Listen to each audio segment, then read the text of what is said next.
alongside one and only DJ Pops. From the top, my selector.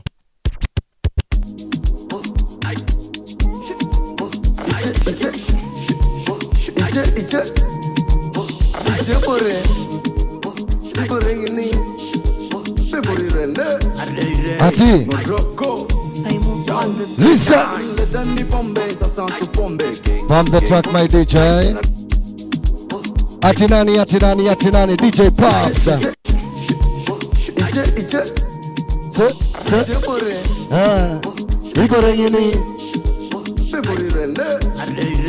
Listen.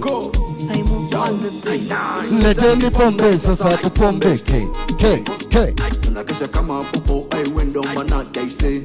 Au sio au ndio? Chocha Mtaani affair. Hosting one and only. Goddess DJ Pops.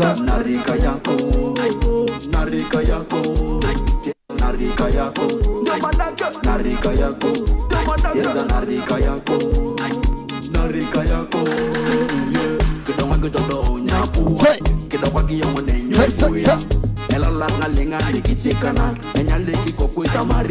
Ati, hey, my baby. See. Say. One and only.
Stima imeenda kidogo. So wase wangu mtulie kidogo. Conversation itaanza. Our power has gone. So tunaongojea power irudi. So wherever you are, don't switch that dial.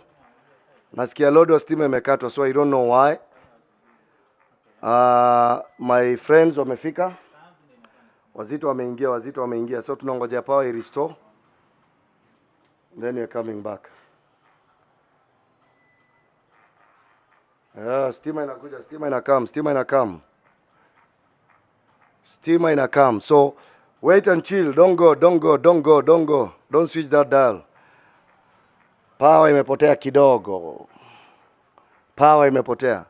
So wase wangu, by the way tuko na till number bwana. Si mnacheki hata sasa tungekuwa na tungekuwa tumejulia ka generator kidogo. Stima ikipotea hivi tuna switch kwa generator. So for those wenye wako at home mazee, We will wish you guys to help us grow this show. We need cameras, we need microphones, we need equipment, we need internet. Now, furthermore, we have a till number that is rotating. You can send anything. Anything. You send your till number, ni till number unaenda kwa lipa na M-Pesa maze. Send to 9547701. 9547701. Till number yetu. Unaangalia saizi hapa vitu ziko fucked up. Ndio hii hapa stima imeenda. Hatuna doa ya generator. My microphone ndio hizi zinawasumbuanga, mnaona we are trying all we can to make sure this show comes to you. We would like you guys to send anything you wish to 959547701.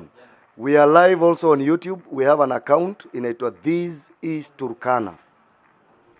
This is Turkana by Josephat Egeron. And subscribe. It won't cost you anything. Don't cost you anything. Kwenda tu kusubscribe when content comes, so that ukiwa home uko na smart TV becomes easy for you. Unaona bala ustrain, labda kama unaona kwa Facebook inakustrainisha, you can go there. You have a smart TV, just put your TV on. Unaangalia all those things. Tunajaribu kuwaletea, we got no money. Hatuna do. Hatuna pesa. We are hell broke. That is why we are trying to tell you people to help us. Send anything. Uwezi jua labda unaweza tutumia 10 bob sagoda kufungulia upate ngiri 10. Till number yetu ni 9547701. Whatever you are maze. I know you guys are tuned in. We are waiting for the power to come back. Stima imeenda. So tunangojea power I come back, and I'm told the whole of Lodwar ni kama hakuna stima. So I don't know. But hii show lazima happen. Egeron Calystus is in the house. Lord RC Imana are in the house. These are our two most celebrated youth leaders. Now we are here on our own opinion. Now us is to educate you out there, those guys who feel like maybe there is something about Turkana politics that you don't know. Na unajua hawa wanasiasa wanatutumianga sisi ma youth ku advertise or to talk about their policies, their agendas. So for us to bring our youth leaders here and talk about it for the first time, tunajaribu kumaliza hizi shughuli zetu yenye mnapata mara tunakulana kwa WhatsApp pages, mara sijui tuko na issue fulani na fulani. No. We are giving you an interview based at our own opinion. Whoever we bring here anakuja kuongea opinion yake, feelings zake, emotions zake on how Turkana politics should be driven, on where we are heading, on who and who are we supposed to elect. Most of us saizi unajua, some years back they used to say illiteracy rate in Turkana ilikuanga high. Saizi unapata Turkana have almost 80% of graduates. You see. So us here at Chocha TV, it's all about educating you. We are not manipulating anything. We are not there for anybody. We are here for Turkana. Na tunawaambia tafadhalini, if you have a YouTube account, if you have a smart TV at home, enda tafuta This is Turkana by Josephat Egeron. Then for those who are in Facebook, you can like our Facebook page, Chocha TV. If you haven't liked, it won't cost you anything. Like your page won't cost you anything. Sharing it won't cost you anything. But it's so big to us. Appreciation yenye mnatupatia ni too big. Our till number is 9547701. That's our till number. Anything you feel like you need to support us or help us in one or the other, we are there for you. We are here for you. Now every Sunday we will try to entertain you. We thank Marble Events Kenya for giving us the platform. We thank Marble Club for giving us this space. And very few can do that. Our appreciation goes to the management and the director of Marble for giving. Unajua msee kupatia tu space ukuje uongee hizi vitu yenye tunaongea. That's a big appreciation. We would like to take this opportunity here to thank each and every person who has been subscribing to our content. We love you so much. Thank you for giving us that platform. For you to waste your airtime, your bundles, to watch us, to hear us. Man, God will bless you 1,000 times. So for now, as we are waiting for what do you call, the power to come back. I'm told the whole of Lodwar ni kama hakuna power. I don't know, is it Kanam, is it Lodwar town? As we are waiting for power to come back, tafadhali, don't give up. Our guys are here. Calystus is here. Lord RC Imana is here. Two of the most celebrated youth leaders are here. So, tungojeni tu power kidogo, msikate tamaa. Na kama uko home, faida inakusumbua kidogo pia, usikose kutuma kitu mazee.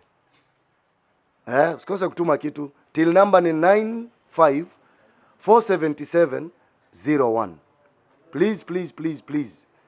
And don't switch this dial. Power inarudi na tunarudi mzima. For now naona tunatumia hizi maboom mics na nini. Our DJ yako kwa set. Our guys are here. Lord RC Imana is here. Calystus is here. Calystus flew all the way from Nairobi to come to Lodwar for these. So that is a big appreciation. My friend and my brother Lord RC Pia was out of town. Just came today, realized, hey, mazeni Sunday, let me go and Chocha wase kidogo. So you can imagine now I may travel all that just to give you an insight and agenda of youths in Turkana. So that is big. For those who haven't liked our page is the Chocha TV Facebook page. The Chocha TV page. For those who haven't subscribed to our YouTube channel is This is Turkana by Josephat Ekiru. For those who haven't liked Marble page, please do so, because Sababu Marble are doing a bigger thing to us. Our till number is 9547701. Power imeisha. If you're coming now, power imeisha. Power imekatika, so we are waiting for Kenya Power warudishe. Sijui Kenya Power leo walikuwa muogopa Calystus na Lord RC wakaamua kukata moto, I don't know. But we hope for the best. Don't switch this dial. We'll be back. Tuma kitu mazee. Hata ukituma 10 bob, we appreciate. Mungu atakupatia 10,000. Ukituma 1 million, hey man. Tutaomoka hii mwaka. They call me Sultan Lwalo Nyangalima. Born and raised proudly Turkana mazee. How's your ndio? Peace out as you are waiting for power. Tabidi ndogo kwa kamera kidogo. So nyinyi mtulia hapo, we will be back. Don't switch this dial. Na tafadhali share. Share this video. Tell people, tell a friend, tag a hater, tag a crush, and be a landlord you are watching. Let your landlord knows Chocha TV is on. For those wenye wanaona labda hawana bundles, maybe ulichukua oko imekatika, please come to Marble. Here we have every kind of drinks. Vitu ni baridi. You can also order for food. Our chef has some serious cuisine. Kuja kula, honor this proceeding one-on-one, live, if you don't have bundles. Na kama uko na pesa kwa M-Pesa mazee na kusumbua badala hata ubet huko uchomeke, badala ucash out. Tafadhali tuma hata 10 bob, tuma hata tuma ngiri. Till number ni 9457701. 9547701. Tafadhali. Asanteni sana. They call me Sultan. Don't switch that dial. We are coming back. Yeah.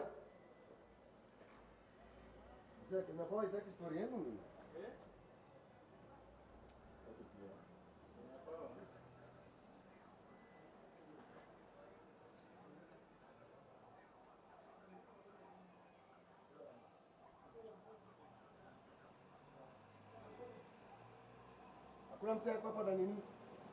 Kuna mtu ako na power bank. Baba, bro, usipite hivi. Eza kamera. Leza ndio kama hiyo chocha. Nini? Unachukua mtu wapi? Mtu huyu. Wapi? Oh, analala. Okay. Anasema sisi kuna mtu hapo ndani.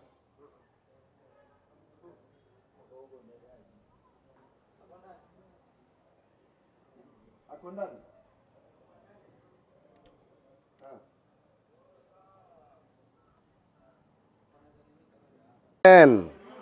Wazito, karibuni.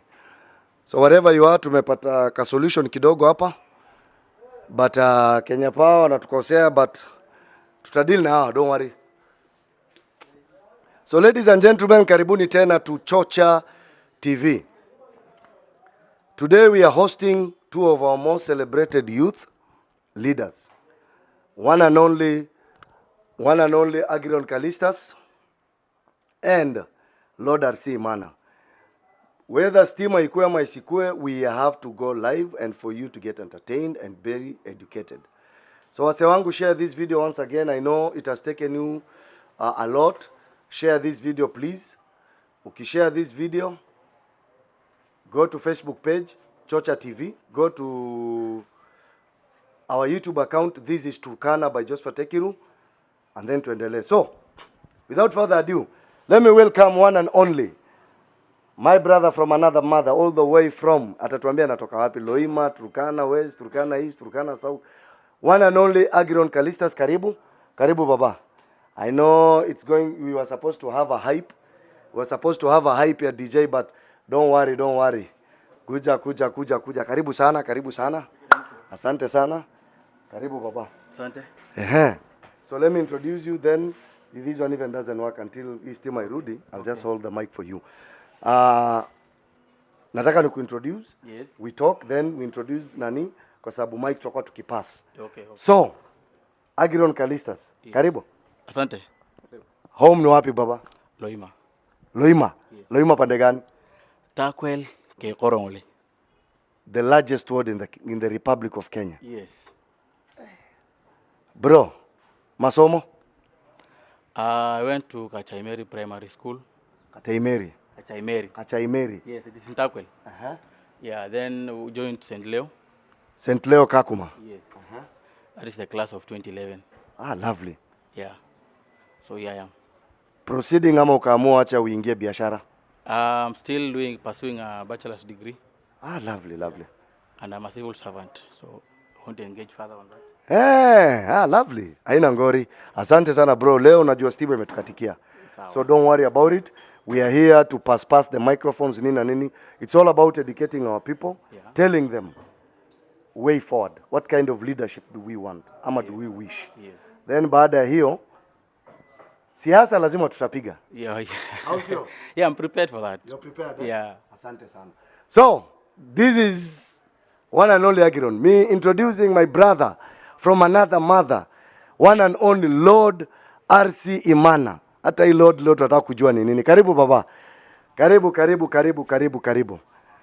There's no music, so asante sana. Karibu bro. Karibu. This is your seat.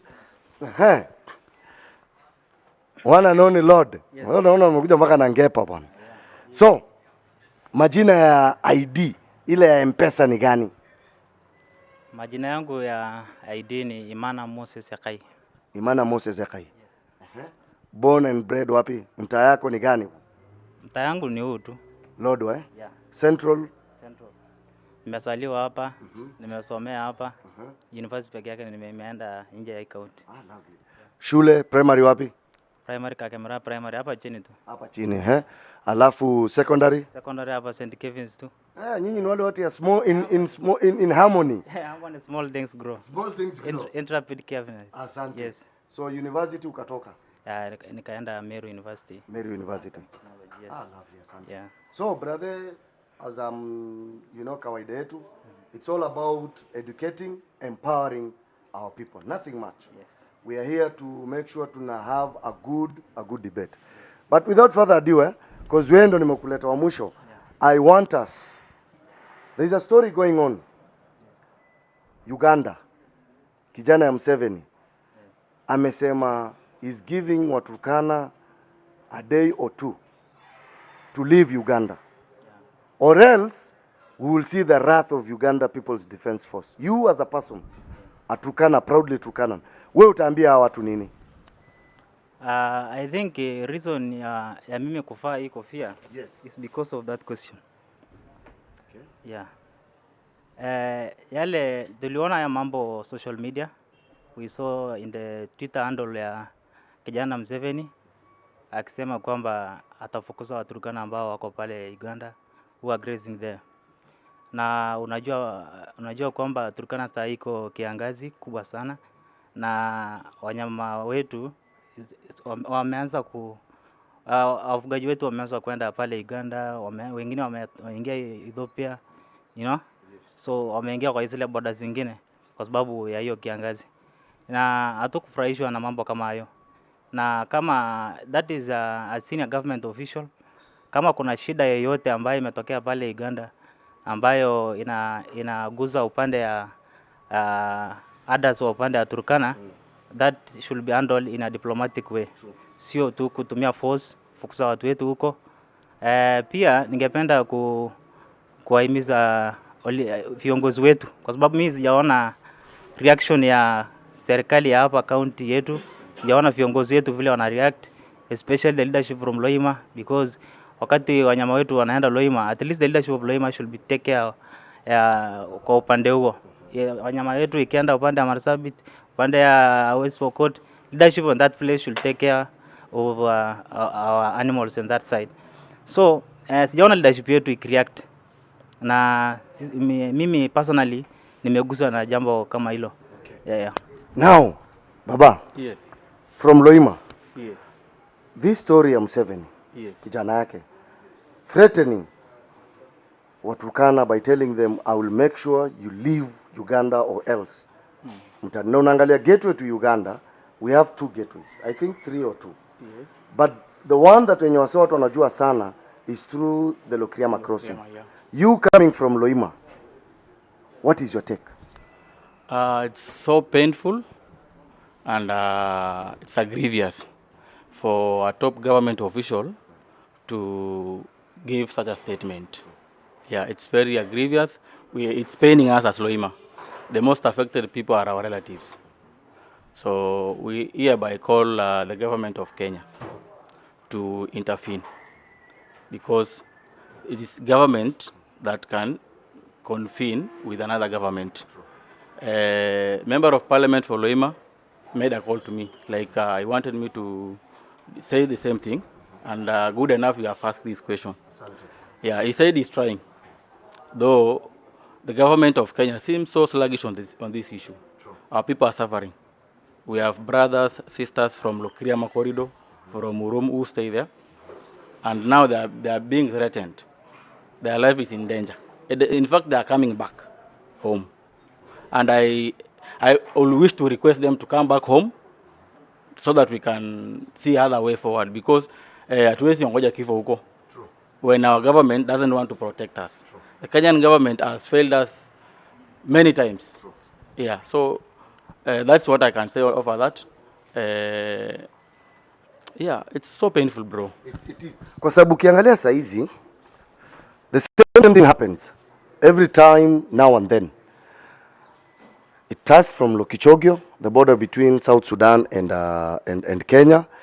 Same thing, we have an internal issue with the West Pokot, whereby when it comes to Turkanas being killed or Turkana being held captive by this banditry or these other international borders, it seems our government relax. But my question is, why are we going with the government if the government doesn't see our need? Since the MP from Loima, who called you and told you to talk about this in this show, yes, works with the government. Works with the government. Yes. Why should we vote for this government, for instance, if the government doesn't see us? Why should our leaders embrace them? Yeah, okay, bro. For that, I will say, wale walisema tano tena. Those are the guys on your to fail, because walituimbia tano tena. For Honorable MP for Loima, yes, he just joined the government recently. He has not even joined the government. He just came there through proxy, that is through handshake. Yeah, so, but the only thing he can do is just follow ups. But the most active role can be done by the Minister for Interior. Yeah, so generally, the government has failed in terms of security, in terms of providing. There were some police RDPU. Yeah, they were deployed to Lokiriama border. That was courtesy of the area MP. Yeah, I don't know, they cannot cross border. You know that? They cannot cross border to another country. Yeah. So maybe what has failed is diplomacy. That is now that is engagement between the Kenyan government and the Ugandan government. So our RPBDU cannot go further to fight in the other side of the country until the Ugandan government will, Ugandan Defense Force. The only time they can tackle them or fight is when they cross to our border. But now that our people are there, you see, we are there under mercies of God. These people have given us land, like they are hosting us. So it should be us engaging them, like requesting them, please, don't do this. By as at now, I am expecting the Kenyan government to have gone miles ahead to engage the Ugandan government to stop. So that is my take. I love that. So, RC, I think a year or 2-3 years ago, the Kenyan government gave Ugandan government some land in Naivasha. And you see now, when we are engaging government to government, we are part and parcel of Kenyan government. Why should our government give land to another foreign country, have their thing there, but when it comes to its people being defended, inakuwa ni issue? Should we condemn the whole of Ugandan government, or should we condemn General Muhazi's statement on Turkana issue? Yeah, as much as we are condemning that general statement, kuna kitu nataka tujue. We must know that is a senior government official. So he represents the government. Although it was rumored that he has resigned some time back, but he still represents the government of Museveni. There is that big picture of a good relationship between the Uganda government and Kenyan government. But on this issue, as Turkana leaders and the Turkana community, you will see what is going on, especially on issues of security in this county. Yeah, we have been crying all through. Things are not done right. Our people are dying. They have been dying in Lokori, the places in Turkana South there. People are dying here in the border between Ethiopia and Kenya, Todonyang. Just some weeks ago, some Turkanas were killed there. So there is a problem with the security in this county. Though people say it is so complicated to deal with the security in this region, but the government must be serious on matters of security of this county. Our people are dying. When people die in other places there in other parts of Kenya, it seems the government is serious on reacting on those issues. But our people are dying every day. Seems like you need 100 people to die in Turkana for somebody to come here and talk about maybe guns or what, those things.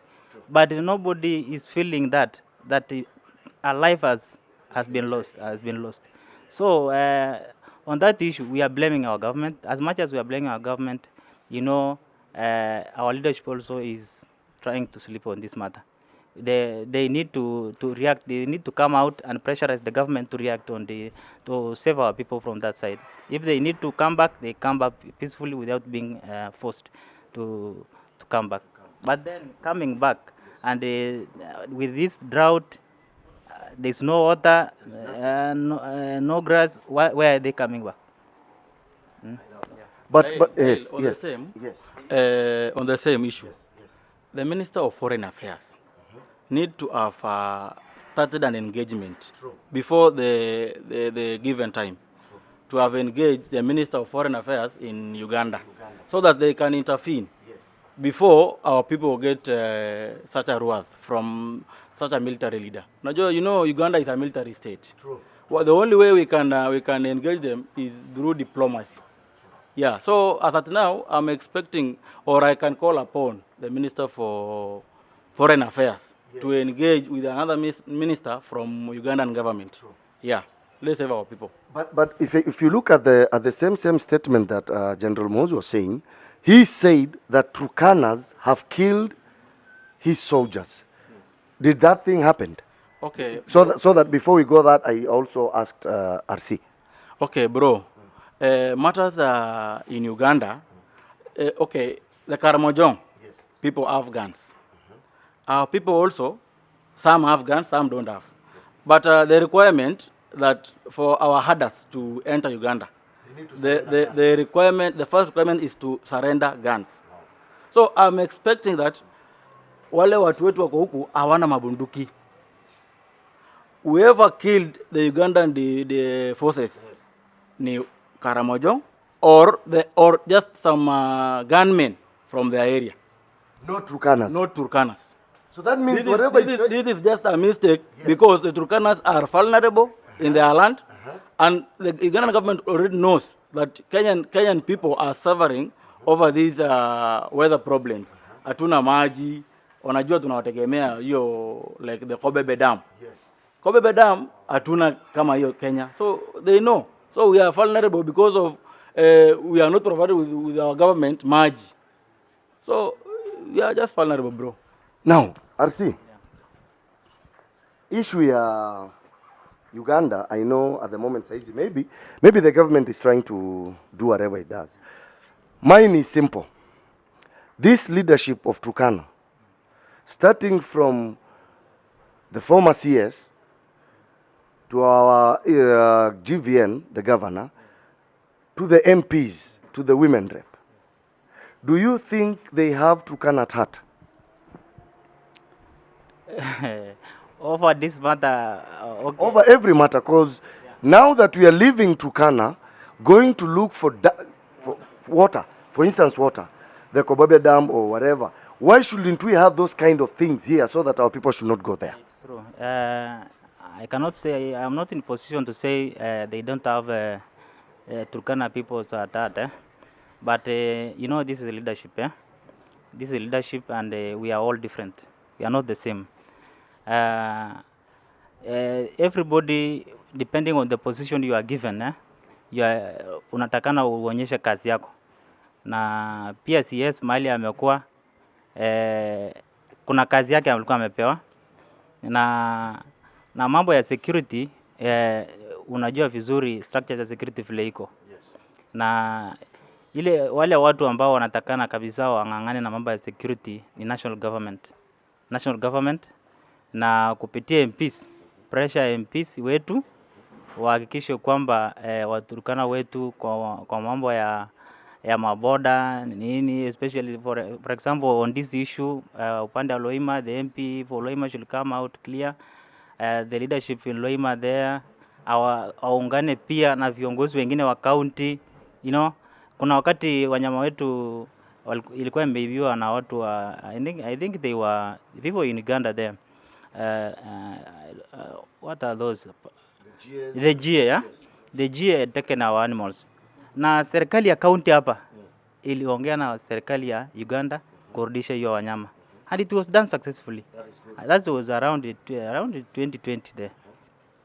Na hata mambo kama haya ambayo yametokezea saa hii, it's just diplomacy. That's why I'm talking about diplomacy, ku contact the other government kwamba watu wetu kama kuna makosa wamefanya ambayo sisi wengine hatuwezi jua, kwa sababu this is a security matter ambayo inatakana iwe investigated vizuri, ijulikane kama walifanya makosa ni wao walifanya ama wanazinziwa tu kwa sababu wako pale. So kwa sababu tu wako pale, the government in Uganda is using them as scapegoats for the deaths that are happening in the... I love that. So we all agree kwamba our government and our leaders should work. Let's put politics aside, so that they work for the interest of our people. Now, major question, Baba. Yes. Azimio. So uko Azimio? Yes, I'm pro Azimio ODM. I'm a pro Azimio Jubilee. Pro Azimio ODM. Shida State House ni nini?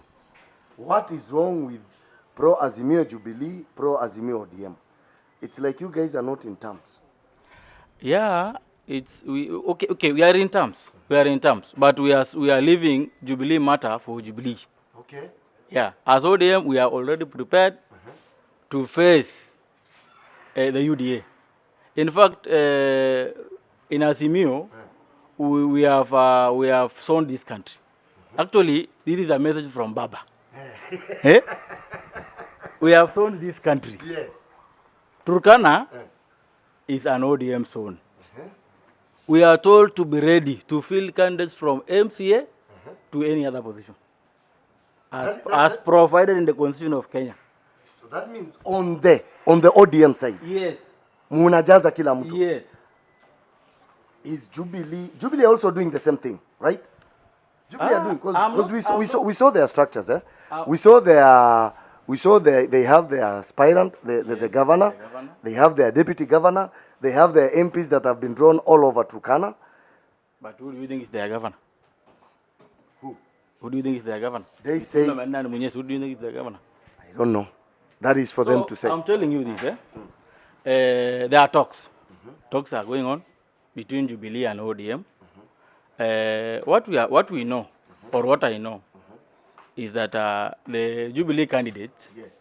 whoever will be fronted by Jubilee, Yes. either Lomeneno or Munyes, Yes. is going to deputize an ODM candidate.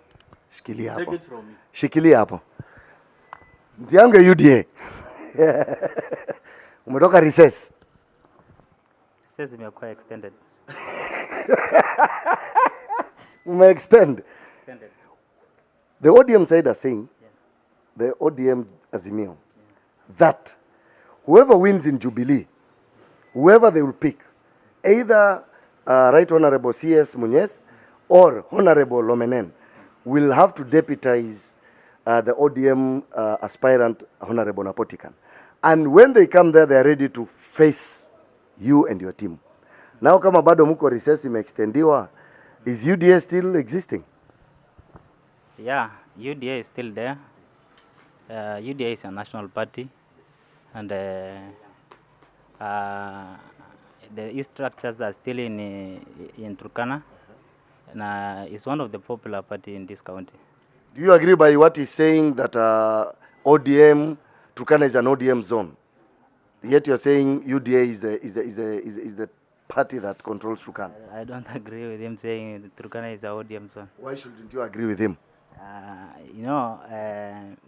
ODM in 2017 actually was very dominant in this county, but by the entrance of a new party, Yes. that is UDA, I think ODM is diminishing. In fact, I think it is Uhuru who has saved ODM in this county. Do you agree? No. At Unyenda Mawasев. Okay, Dail.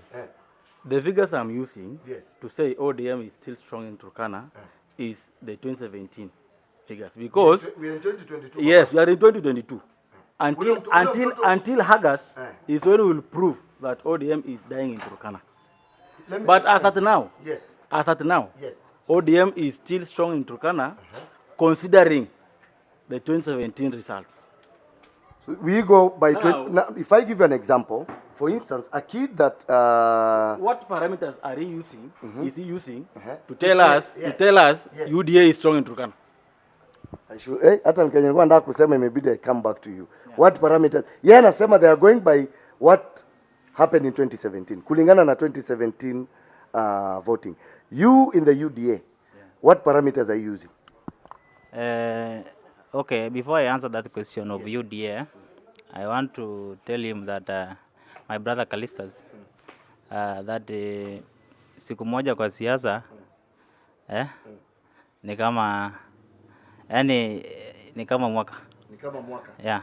So there are so many things change in a day. Yeah. Politics is dynamic. So ukiniambia mambo ya 2017 na hata sikumbuki mambo ya 2018, hiyo sijui unasema nini. Okay, 2017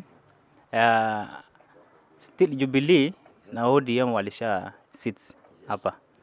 Wakapata 3, Jubilee kapata 3. Na akapata governor,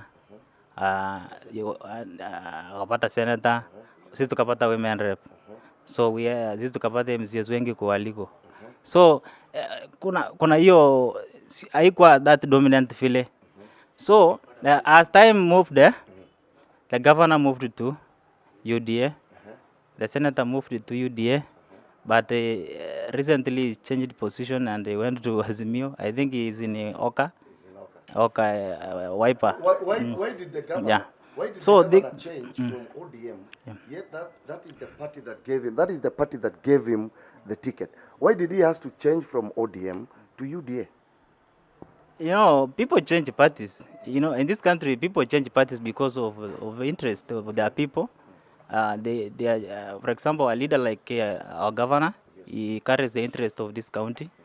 Uh, he must take us where our interests can be catered very well, and where is we are being appreciated. So, You say now in the ODM, Turkanas are not appreciated.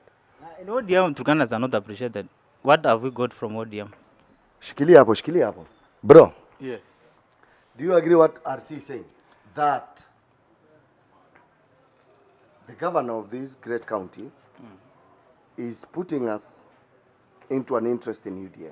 That ODM has not done anything for Turkana, and ODM doesn't have an interest in Turkana.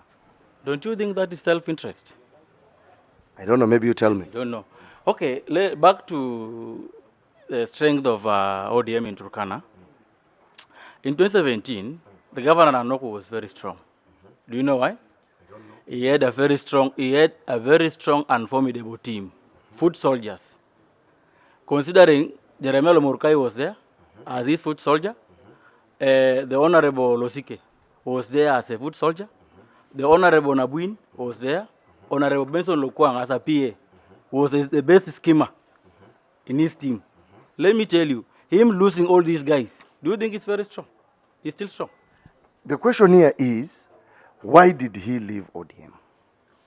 Is it because there was a misinterpretation of interest? Ama shida ilikuwa ni nini? To me, For him to leave and leave these guys, I will tell you that is self-interest. Self-interest. Yes, because we fought for a government when in ODM, but he won, Baba lose.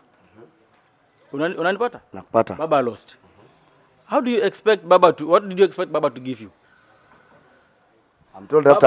Baba went for handshake. Uh-huh.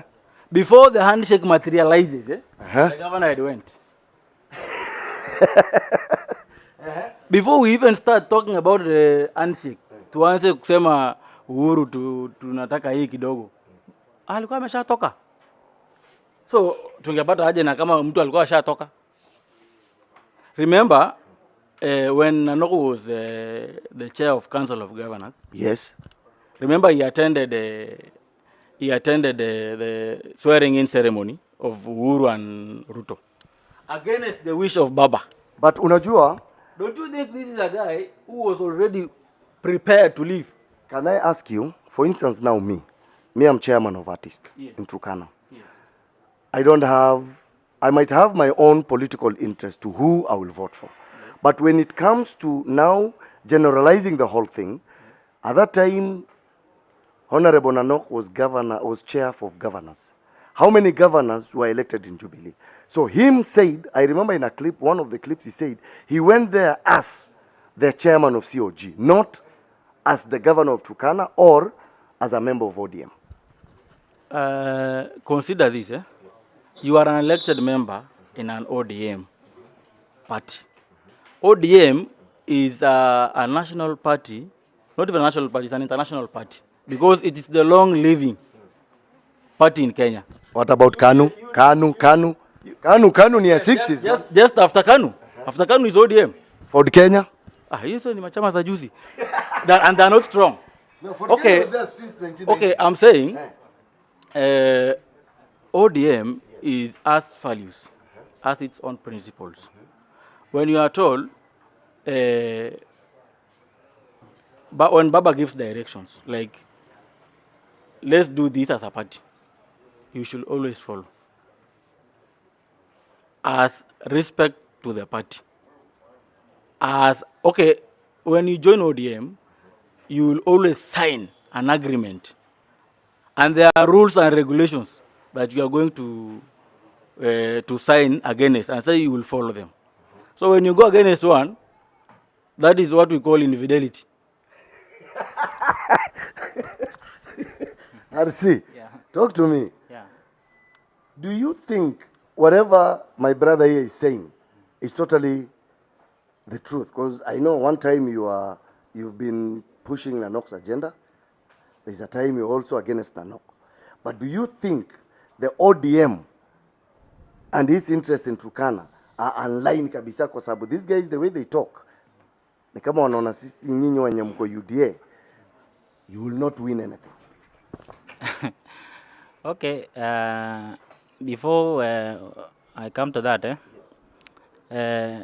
ODM, it's true, ODM is one of the oldest party that started in 2006, around 2006 there, after the referendum, and it was used to that referendum thing. Some guys came there, Raila, likes of Ruto, they came and formed that party, and it has come along. I cannot deny that. But the way he's saying it is not the oldest, the only oldest party. Yes. Yeah. So, but it's a party that is depreciating. Inaanguka chini. Inaanguka chini. Why? In 2007, how many MPs did they up? Around 100 and something MPs. Yes. In 2013, the number of MPs around 80. Juicy 2017, 70 MPs. So the party is depreciating. You know, sometimes you should not be talking about this party since apart from 2007 wakati ilikuwa imejisimamia peke yake, haijakuwa tena the same, because in 2013 it entered into a coalition, ndio ikapata ile seats ilipata. 2017 they entered into a coalition. So it is not that haiwezi sema kwamba ni strongest party kuliko chama yote. Ni party tu kama zingine, na hata saa hii, hata kwa hii county ukiona vizuri ule mtu anabeba mambo ya ODM hapa ni I think is the MP for Loima, Honorable Turkana, as they say. Sijui atasimamia mambo ya chama namna gani, lakini vile Nanok alikuwa anashika ODM, mimi kulingana opinion yangu Lomurkai hawezi, yani vile Nanok alikuwa amepopularize ODM hapa Turkana County, ile structures alikuwa ameweka, yani chama ilikuwa lively during Nanok time. It was giving us a lot of headache when we were in Jubilee. So sahi mimi sioni mambo ya ODM inashikoshiko tu hapa kama vijiji hapa, hata haionekani. So mimi sioni kama ODM ni threat kubwa sana hapa Turkana County kwa sasa. Shikilia hapo. Are you agreeing? No, I'm not agreeing. First of all, ODM is very strong in Turkana. It has structures, laid down iko na ofisi. UDA ofisi yao iko wapi? Unajua? Ofisi yenu iko wapi? Hiyo tutakurudia kuuliza. Utauliza hiyo baadaye. Ofisi ya UDA iko wapi? Atuambie. Secondly, Jeremiah Lomurkai took the mantle after Nanok left. Akachukua nafasi ya Nanok. But still, the structures that Nanok left in ODM are still there, intact, doing the groundwork. Unanipata? And I will prove to my friend here, coming August, that we are going to thrash them. As ODM or as Azimio? As ODM. Not even Azimio, as ODM. In Turkana County, we are going to thrash them. In fact, they don't have candidates. What do they have? They have just politicians, they are not leaders. Bro, it's getting hot. No, that is not what it is reckless to say that. It is reckless to say those are they are leaders. They are just politicians. They are not leaders. Who is Lomurkai? How do you tell somebody is a leader and somebody is a politician? So all these people are politicians as much as they are leaders. They have their own qualities. Different qualities, if I may say. Lomurkai has his own qualities. Lodepe has his own qualities. Likes of Lomenena and the Jubilee team, Munyez has his own qualities, and they are all our leaders. Na kwa upande wa ODM, they should stop just dumping over these elections. It is not clear who is going to win. Yeah, it is not clear who is going to win. it depends on your own effort. Depends on many things. Depends on many things. It's not about the party. Yeah, it is not about coalitions, because every side has a coalition. If you talk of Azimio, there is another Kenya Kwanza. So hii ni game ambayo wewe mwenyewe kama candidate saa hii ndio utaamua vile utahandle kampeni yako na vile utarai watu wa kupigia kura. Kwa hivyo mambo ya kucheza damu kwamba they will drash us, I don't think it is something to be put on record in this show. Yeah. Haya. The reason why we trust in ourselves is because tumejipanga as ODM. Tumejipanga more than any other affiliate party in Turkana. That's why we brag. Hata more than even UDA. If you go in Turkana South, we have a candidate. In fact, very strong candidate. Go to Turkana East. Go to Turkana East. We have a very strong candidate. They don't have. Turkana South, we have. They don't have. Turkana North. What makes you think that the candidates you have are stronger than the candidates they have? The numbers. The numbers. We haven't gone for election, so we cannot predict on numbers. What I mean is, ukienda for example Turkana East, we have one Benson Lokwang as a candidate in ODM. Hawa watu hawana hata candidate. Jubilee wako na wawili wanang'ania ticket. Hawa wako na nani? Wako na somebody hata in the matrix of Turkana politics hata wajulikani. Go to Turkana South. They hawana completely. Wako na mtu mwenye yuko kwa matrix ya siasa Turkana. Go to in Loima. Let me talk about Loima. Tuongee mambo ya West hata last time hakufika 1000 votes. Why are you skipping Loima? That is home. Why you not talking about that? You need Tarakanidhi. You must be an ODM member for you to pass in Loima. How sure are you? Very sure. Because zile structures Lomurkai used to clinch the seat are still intact, and our candidate, who is Michael Egeron, Dr. Michael Egeron Lulongai, is a candidate to watch. Are you agreeing on Loima? Let me first talk about what he's saying. Yes. He's talking about the strength of their candidate and the strength of the candidates they have filled in the ODM. But I don't know which meter they are using to measure these things. But what I know is it is only election that will determine who is strong and who is not. Yes. You should also come up with a poll, a clear poll that is legit to prove that this candidate is popular than the other. But that one aside, UDA has filled candidates in all the seats in the county. 6 sub-counties. Yeah, 6 sub-counties, the whole county. From the MP for Turkana East is Lochuch Joseph. Lochuch Kamaro. He fight in last election. Turkana South, we have Akwalata. That is is called is a former principal of Kalimoroko Secondary, and his name is Elim Regai Lupeyok. In Loima we have Protas Akuja. When if he hears that, I saw even he's skipping. We will come back to Loima. We will scratch that. We will scratch Loima very well. So in West we have the current MP there, the current MP for Turkana West, Epuyo. In Loima, UDA has the current MP for the current MP for North is Nakuleo. Central here they have Namwar. I think that is a complete the complete MP aspirant. Why are you saying Central they have Namwar? I saw there is also Eru. Is Eru out, or has he give it to Namwar? Or okay, there are still talks on who should go for that. Of course, Eru is also in the list. I'm sorry for that. They will go for nominations, or they will go for consensus and agree on one person.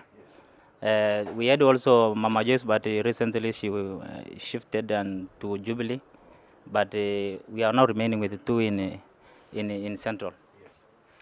Let me talk about ODM and their candidates. When you go to Turkana East, you cannot compare Lochuch and Lokwang. Lokwang is a new entrant to politics. It's a new entrant. He has never fought before. Lochuch fight, I think he has fought around 2 times. So he's an experienced politician. He lost, eh? No, it's not the, even those who lost will still come back, eh? Yes. It depends on the time and how things are right now. He's now, he has been in small parties that have not been so popular.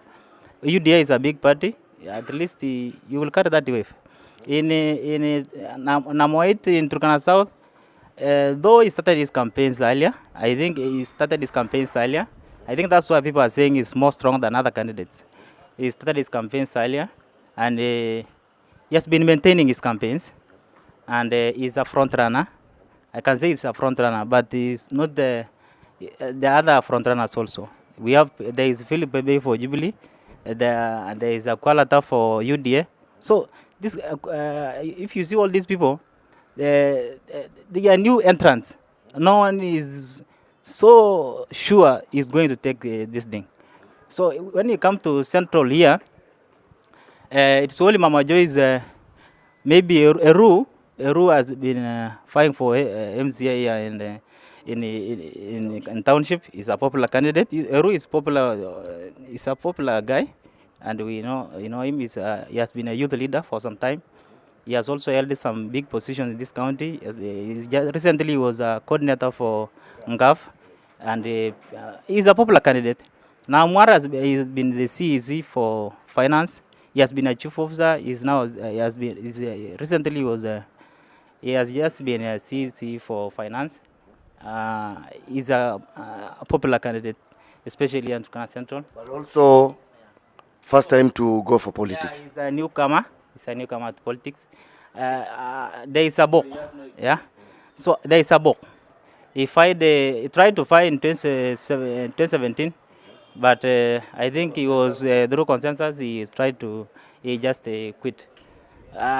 All these guys, they are some of the front runners there, new entrants. So it is not clear who is going to take it, but we wish that okay. Let's make it go to North there before I come to that.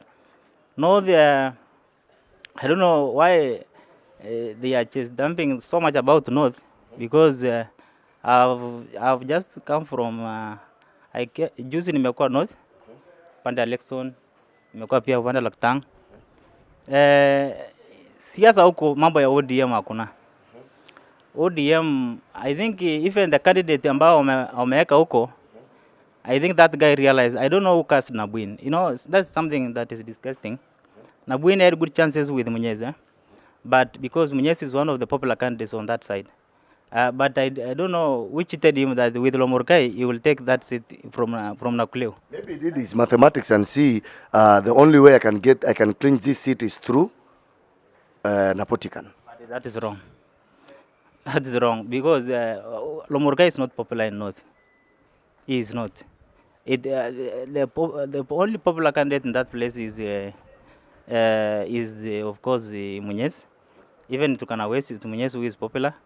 But it depends. The other gubernatorial candidates, it depends on how they will flex their muscles to get a chunk of votes, not just not winning anything in that side.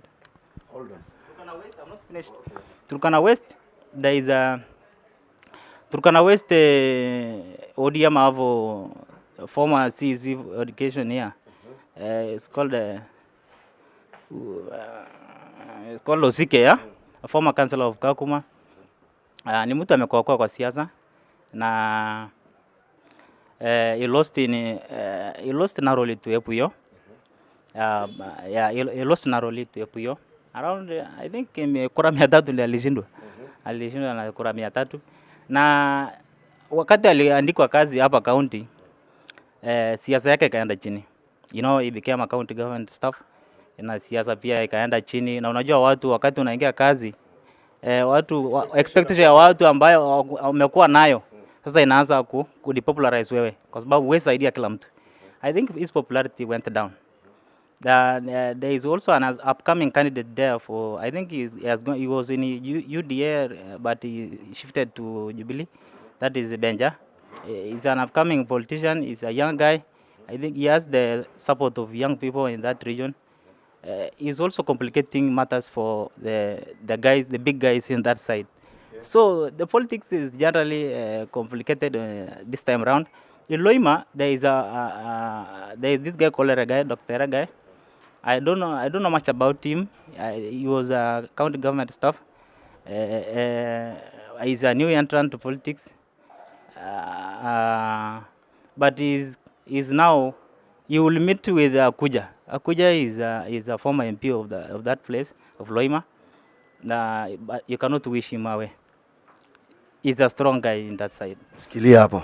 Bro. Yes. Protas Akuja. Yes. Dr. Eragai. Yes. Loima. Where I come from. Where you come from? Yes. Honest opinion. Honest opinion. Who takes the lead? Dr. Michael Eragai. Why Dr. Michael Eragai? Protas is the man who brought you guys Tima. Gave you guys Lami. Why you shying off from him? So, okay. That is my own opinion. Yeah, your own opinion, bro. Kitu ya kwanza, I know Lami ilitoka wapi. I know Stima ilitoka haje. It's not, we cannot say it's because of Protas we got Lami, but because it came through wakati yake. Yeah. Wakati wake, we will always appreciate to him. Kwamba, thank you for that. That's why we elected him in 2013. We elected him to do that. Actually, we appreciate. In 2017, we felt like, as Loima, we felt like something is not done. We need change. That's why we removed him.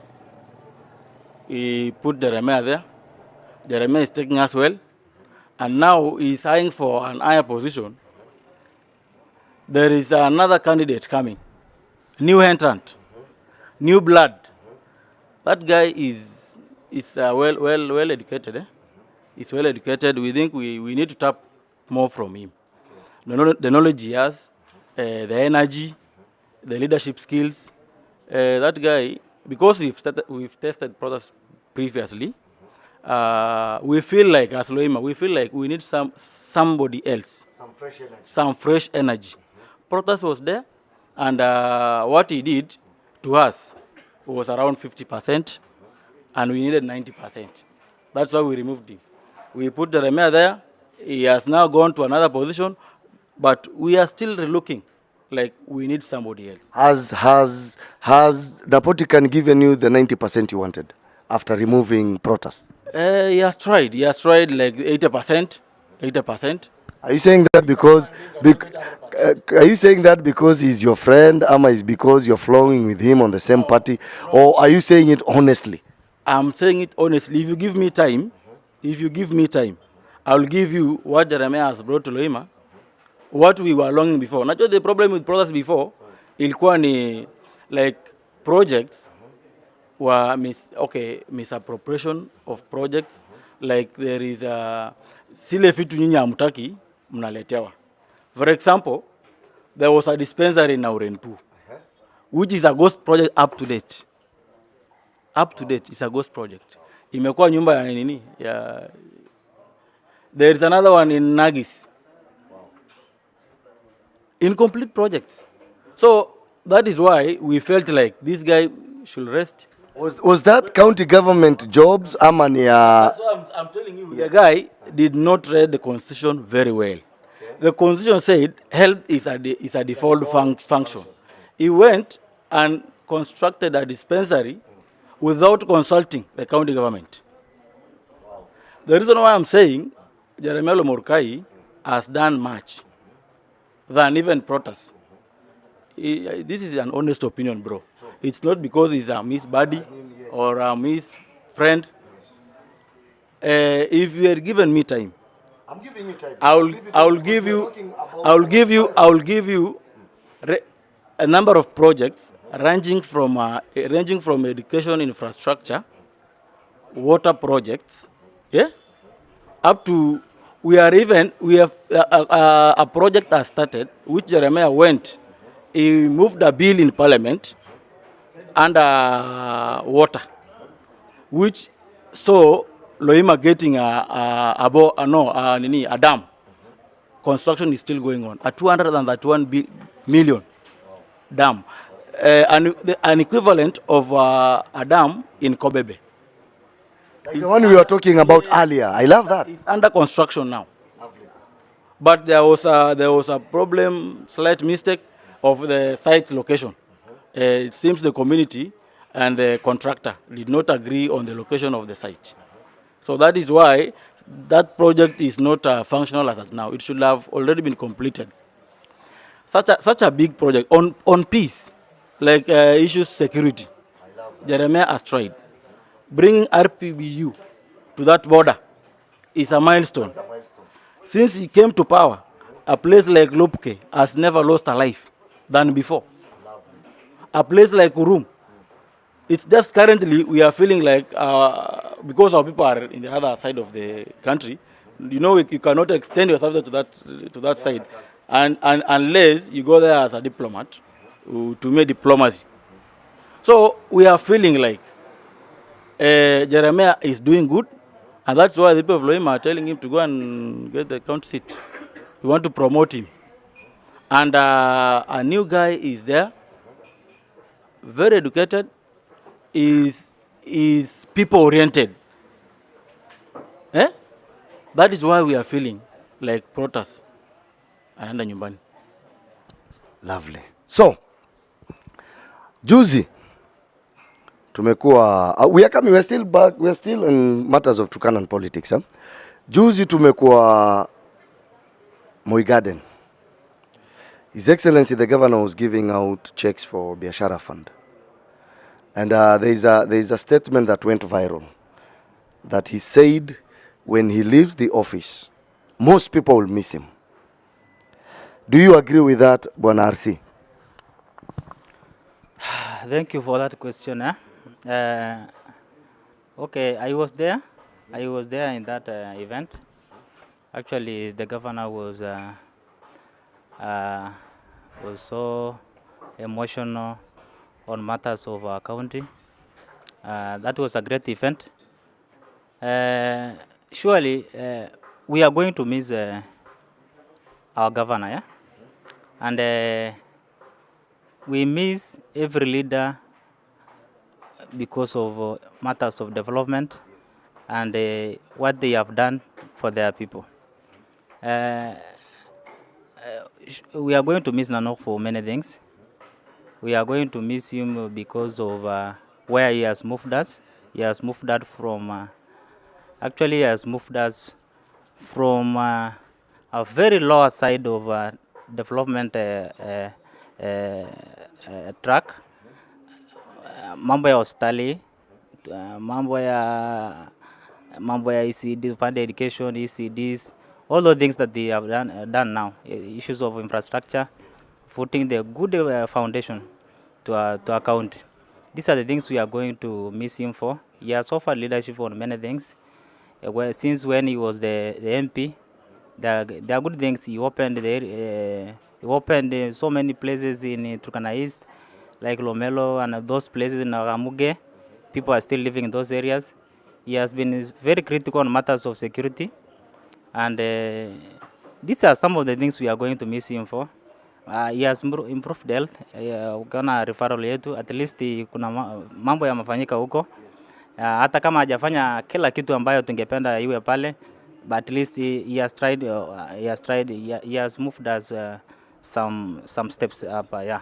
So these are some of the things we are going to miss him for. So we are going to miss him as a leader, and if you see so many cars that are being driven in this town, if you see many things that are some progress that is going on, hata kama si kila mtu amepata, najua kuna watu wamepata.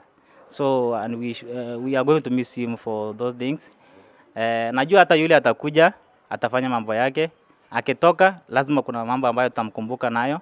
So I think that's what he meant, that mtanikumbuka mambo ambayo nimefanya. Yeah. To you, Calystus, Yes. will you miss Nanok? Yeah, I will miss him as a leader. I'll miss him as a parent. I will miss him as the founding governor of Turkana. Yeah, of course, I will always remember him as the first governor of Turkana. Yeah, so actually we will miss his services, but we will miss him more if the next governor will come and change, bring more change than Nanok has made. Yeah, I hope the next governor will tarmac all roads in Lodwar. That is good infrastructure. Maybe in terms of adding infrastructure to even interior places of Turkana, taking our infrastructure to interior places of Turkana. If the next governor will provide water to the people of Turkana, I think that is when we will forget Nanok.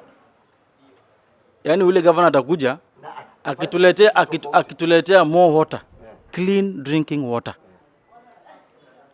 Tasahau Nanok. Because I feel like as a Turkana, I feel like Nanok has failed in provision of water services. Nanok, though he has tried, but he has failed. In terms of like big towns, you see Lodwar, a place like Anamkemer, ati hakuna maji. A place like Kawalase is Lodwar town, ati hakuna maji. What comes to your mind? The county government. So we will miss him. We will miss him. We will remember him because of Tobonglore. Tobonglore is his, his brain. And we wish the next governor aendeleze. Asiseme ati now that it was an Anox project, ati asimamishe. We want Tobonglore to keep going on. Maybe with such and many more, we will miss Anox.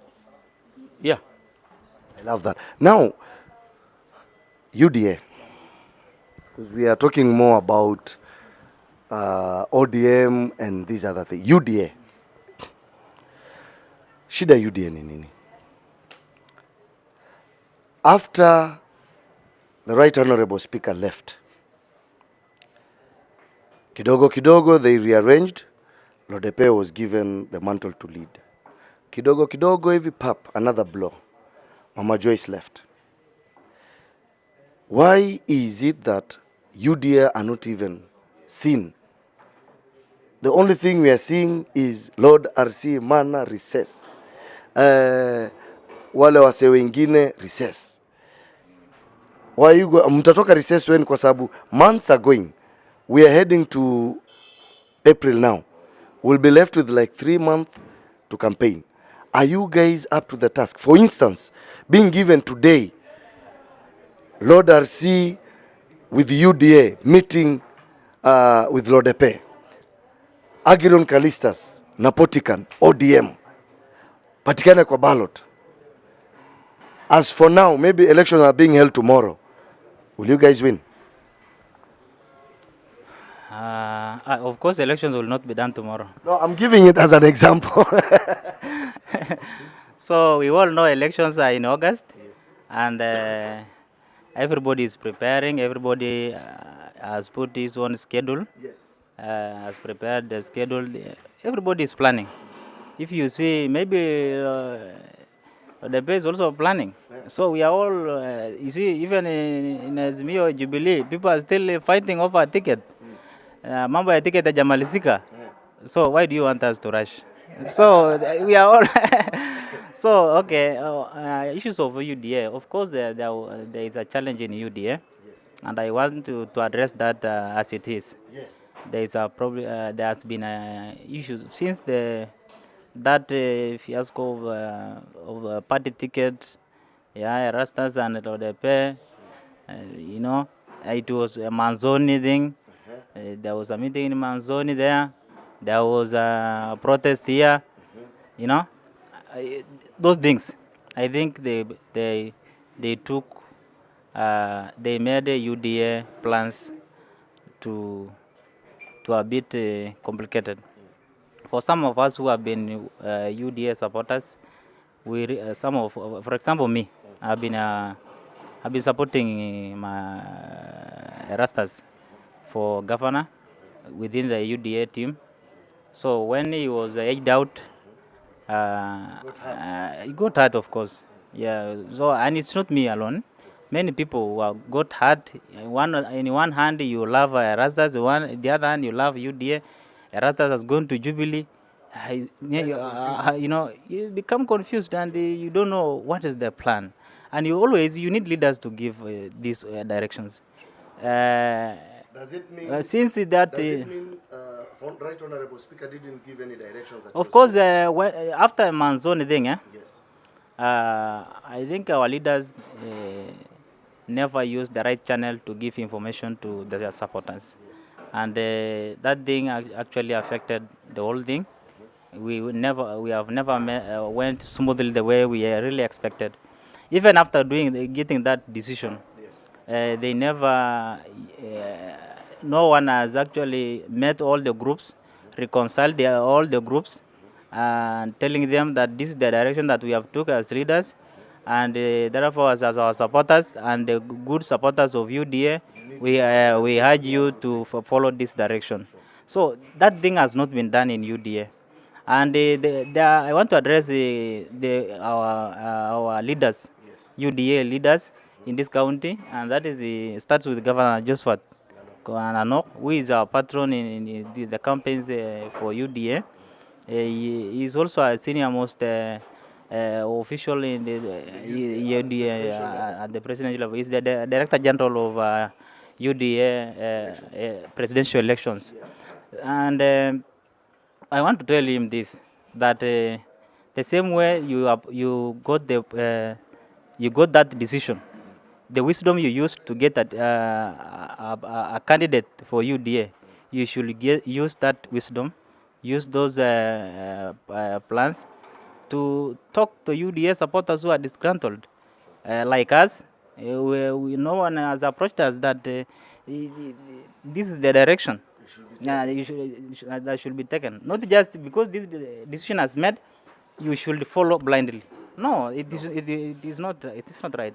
So that passion that we had to campaign for UDA candidates is no longer there. That's why many people decided to go to recess, saying, let's look at this politics at a different angle. Let's look first to see how things are going to be. So UDA team should actually approach all the supporters. Wale walikuwa kwa Erastus, lazima pia wawe approached.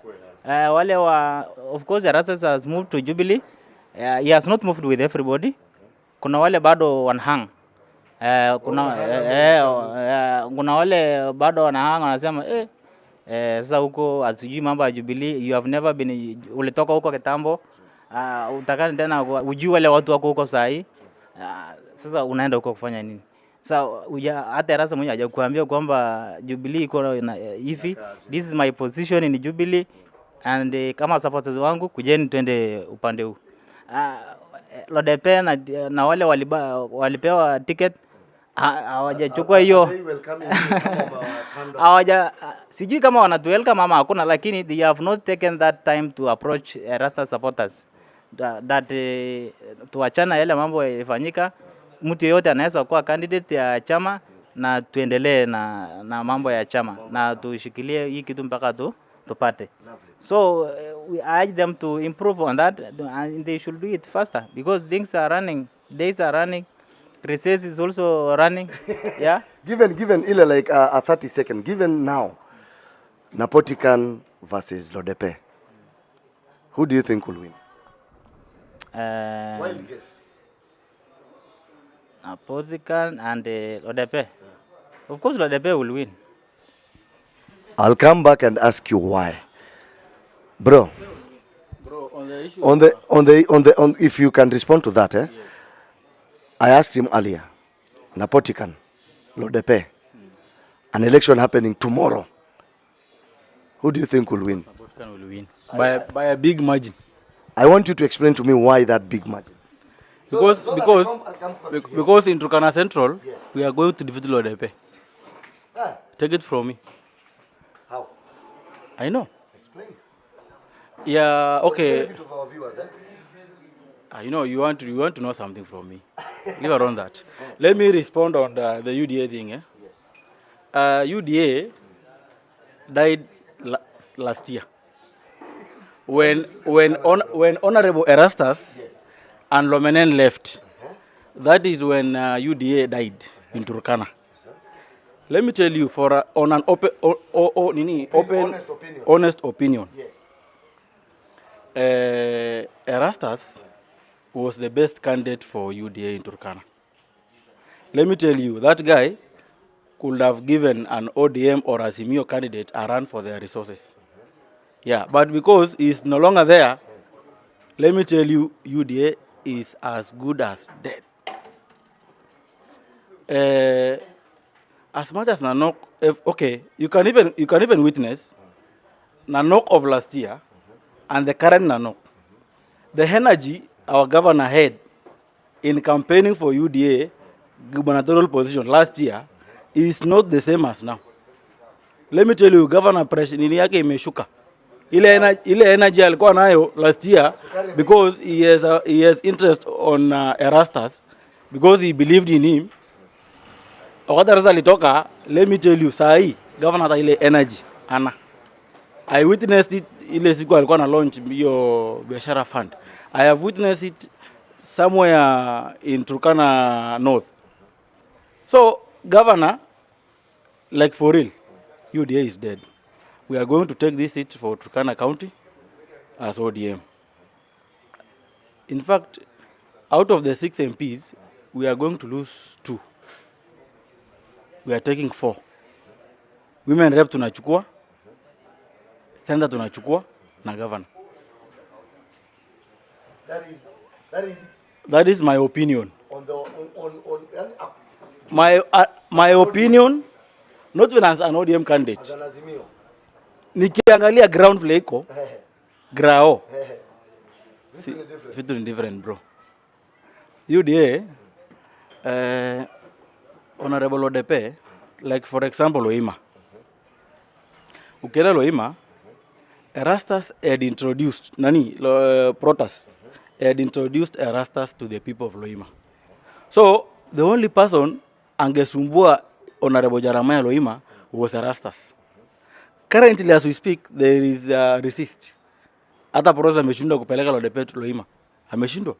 Utapeleka mtu juzi ulileta mwingine, watu wakabaya idea yake, saizi ameshindwa kupeleka tena mwingine, awambia ati mambo yamebadilika.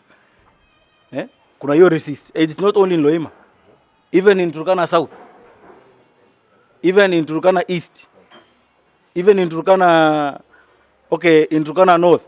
That's why even alitoka, So, the factor of LODP in Turkana gubernatorial race, alafu na Imana ya UDA, I think that is, hiyo ndio imeweaken hiyo UDA sana, as compared to last year. Last year, we were worried if these guys could have picked Erastus, because Erastus is a new person in politics, he's a vibrant guy, a scholar.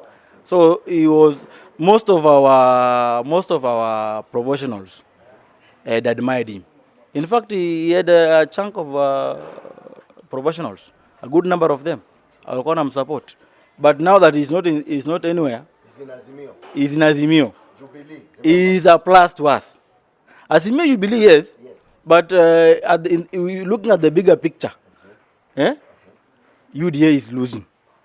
In fact, in Turkana now, the competing parties is in Azimio. Azimio, Jubilee, Azimio. Yes. The ones who are competing. Yes. UDA is nowhere. Back to the same question you are to explain.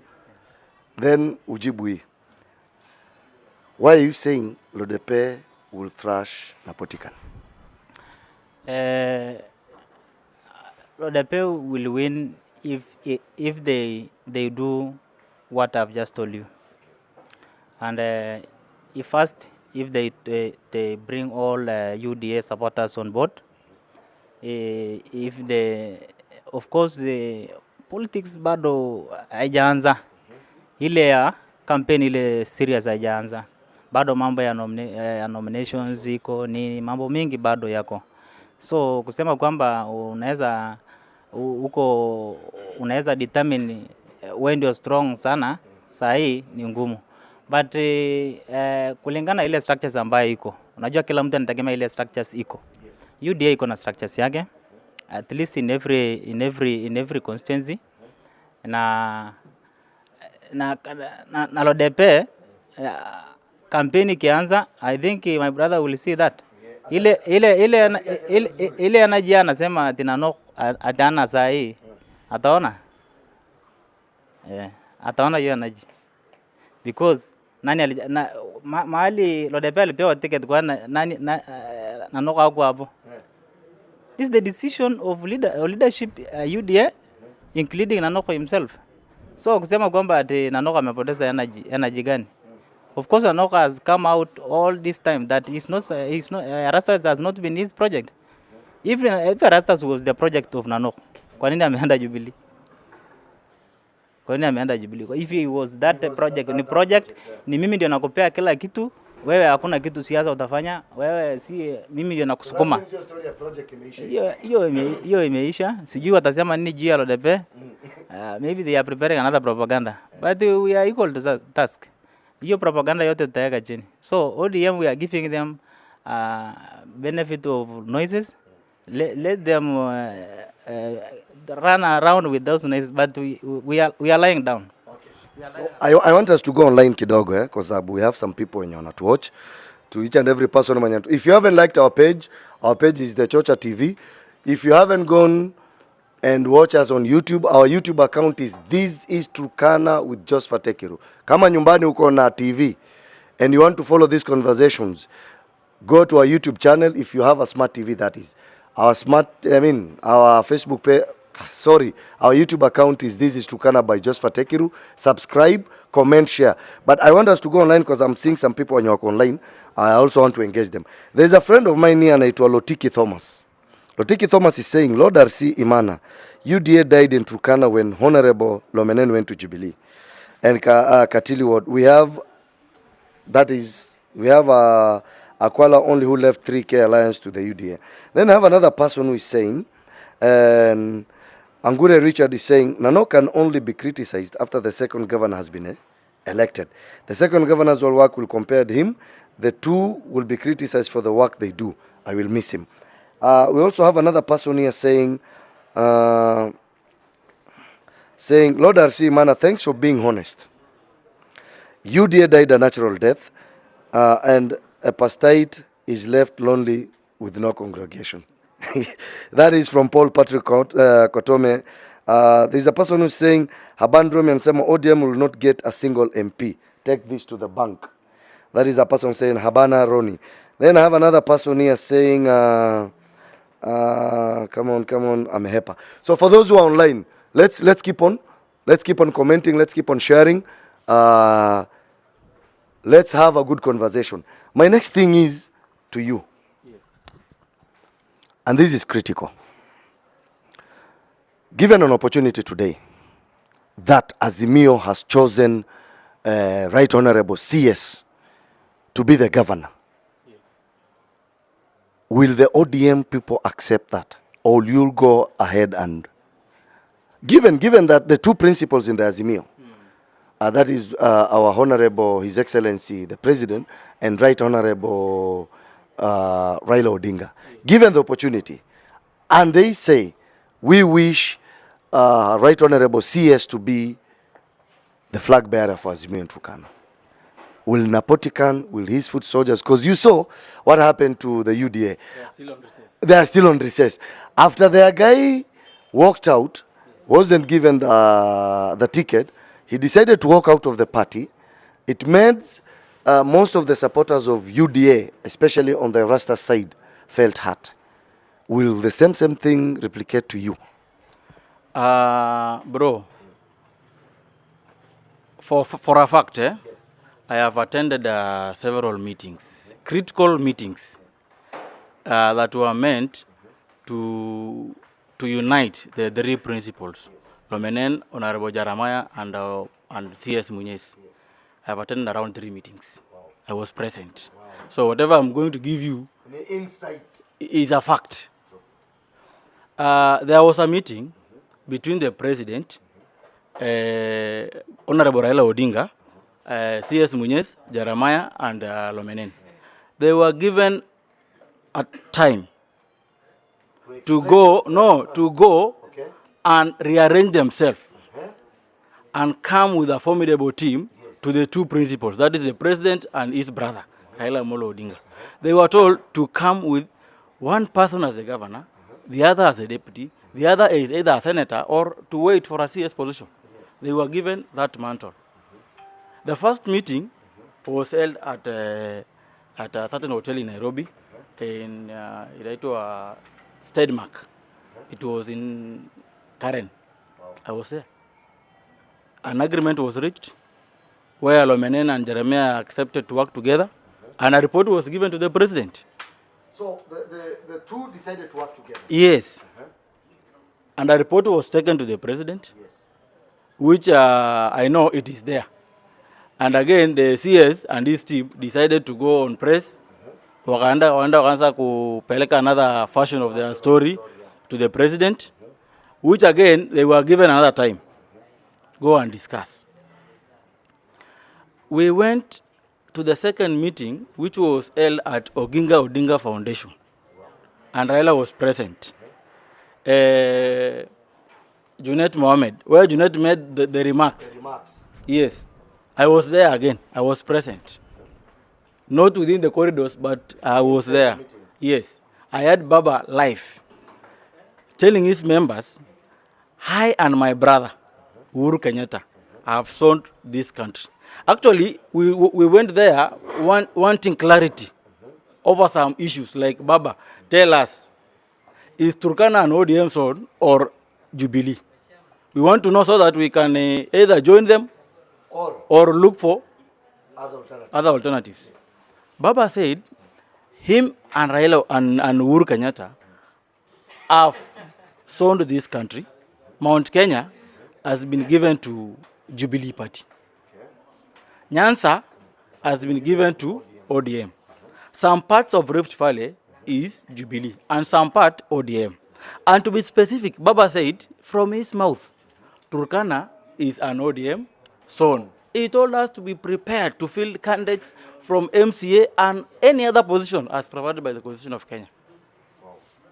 Are you getting that point? So now, sisi tena kuanza kusema ati labda sijui Muñez ataingia, it's like conflicting our minds. Like tena tuanze kusikia stories za kando na tulisikiza kutoka kwa baba mwenyewe from the core principle ule wenye wanapanga hii maneno. Unaona? So on my side, a candidate who will take the Azimio seat or ticket in Turkana will be an ODM candidate. If Muñez and Lomenen wants to fight, they should join ODM. That is it. Wow. And for a fact, the current talks that is going between Muñez and Lomenen, they are going to give us one person who will then join Azimio and become an ODM deputy governor in Turkana. That is it. But should anything happen again, as ODM, we are ready. We are ready. We will not say. In fact, the political amendment bill was passed, and the president appended his signature. So as at now, ukitemwa ni hivyo. You will abide by that by the law. Ukae tu kwa hiyo chama, hata kama umepewa kwa MCA, utarudi huko. Sasa hizi hakuna mahali utaenda as kwa ile amendment bill ilipitishwa. So that is it. We will still be there. My guy, umesikia Kenya wamesema that the person that atakuja kuwa flag bearer wa Azimio from the horse's mouth is one and only Honorable Napotikan. The rest ni kelele. The other time we were having a Jubilee person here, and that Jubilee person said that they were so much knowing that their candidate, Right Honorable CS, will be the governor. to you as the person mwenye alikuwa akiongea kwa message, you said that UDA died long time ago. What is your response to that? And also respond to what my brother Egeron have said. Let me respond to what he has said. Yes. Sisi wote tunafuatilia siasa vizuri, especially in the whole country. Na vile mambo ya machama nini. Tunajua wote kwamba hii sheria ambayo ilipitishwa juzi ndio imeleta haya mambo yote. Ingekuwa hatungekuwa na hii movements mingi. Mtu anaweza toka chama ingine. For example, you have seen some leaders moving from one party to the other, almost 5 parties now. Kwa upande ya Azimio, sijui sasa tutaamini nani, kwa sababu kwa mkutano ya juzi ya Mwenyezi na Lomenen, there was a discussion, and that discussion was about who is going to be a candidate for governor, and who is going to be a deputy for governor for that party in Jubilee. ODM, on the other hand, are telling us whoever will come from Jubilee is going to deputize their candidate. But don't you see this is this is lies people are peddling around? You know, there is a confusion about this law. Still, even the principals themselves, tayari saa hii ODM wameanza kustoka kwa hii mambo ya kumaji candidates because ni kama Jubilee inaweza cannibalize ODM in that arrangement, kwa sababu hata hiyo zoning sioni kama itasaidia ODM, na it is very dangerous because hii ma coalitions ya machama ni dangerous sana, especially baada ya kuchukua serikali. The other part of the coalition inaweza jitoa na wao baki na less MPs, na they can even impeach you. So it is very dangerous. I don't see all coalitions in this country things are not binding. Unaweza zikizana sahi, alafu baada election Jubilee iseme inajitoa, ama MPs wao Uhuru hajapata ile kitu alikuwa anataka na wanajitoa, wao unabaki na MPs gani? So even ODM is still worried, and everybody is still worried. And tumeona wote all the SGs from Jubilee and ODM wamesema kwamba there is likelihood that the only seat they will not fill the candidate is that of the president. Hiyo viti zingine watafill the candidates. So even Jubilee, Kanini Kega said that huyo director wa elections wa Jubilee na Secretary General Kioni wanasema watafill the candidates kila mali. So bado haijatoka vizuri kama if these guys will go, Jubilee will go on their own or ODM will go on their own. On my opinion, all these parties will go on their own. All these parties will go on their own. So we expect to have 3 gubernatorial aspirants. Yeah. We expect that. Yeah, we cannot say 3, but the 3 front runners, because there is another one called Atol also. Yeah, they are 4, but there are 3 front runners in this case. So mambo ya Azimio hakuna kwa upande wa governor. Hata kwa hizi seats zingine hakuna. It's only the president. Itakuja kuwa president. Even ukiona statements ya ODM ilisoma juzi, statement yao walikuwa wanaongelea si mambo gani. Kuna statement walikuwa wametoa juzi. Wameweka hapo Azimio coalition / Azimio party. You know, those are different things. Yeah, kwa sheria inasema Azimio party,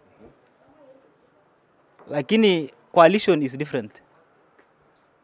Coalition, Azimio party na Azimio coalition Came from the ODM, they have put there stroke, not gata press. It's wameka stroke. Yeah, ni statement ya ODM na is an official statement. Why? Because they feel kuna mali watatumia hiyo party na kuna mali hawatatumia. Yeah. So mali pengine watatumia ikiwa ni coalition, iwe ni president pekee yake anapigia kura, mali pengine they will use for other candidates also wafanya ile joint nominations. Yeah. So vile nani ODM na nini na wakienda ile ya ku joint nominations ama consensus hiyo, yule candidate wa Jubilee atakuja huko na candidate wa ODM, they have to go for nominations, Azimio nominations, ama waende consensus on who is going to get what. Mambo ya zoning ya kusema ati county hii ni party chama fulani, county hiyo kitu itakuwa, watu wasidanganye bure ati Turkana imezoniwa kwa ODM. Hiyo ni uongo.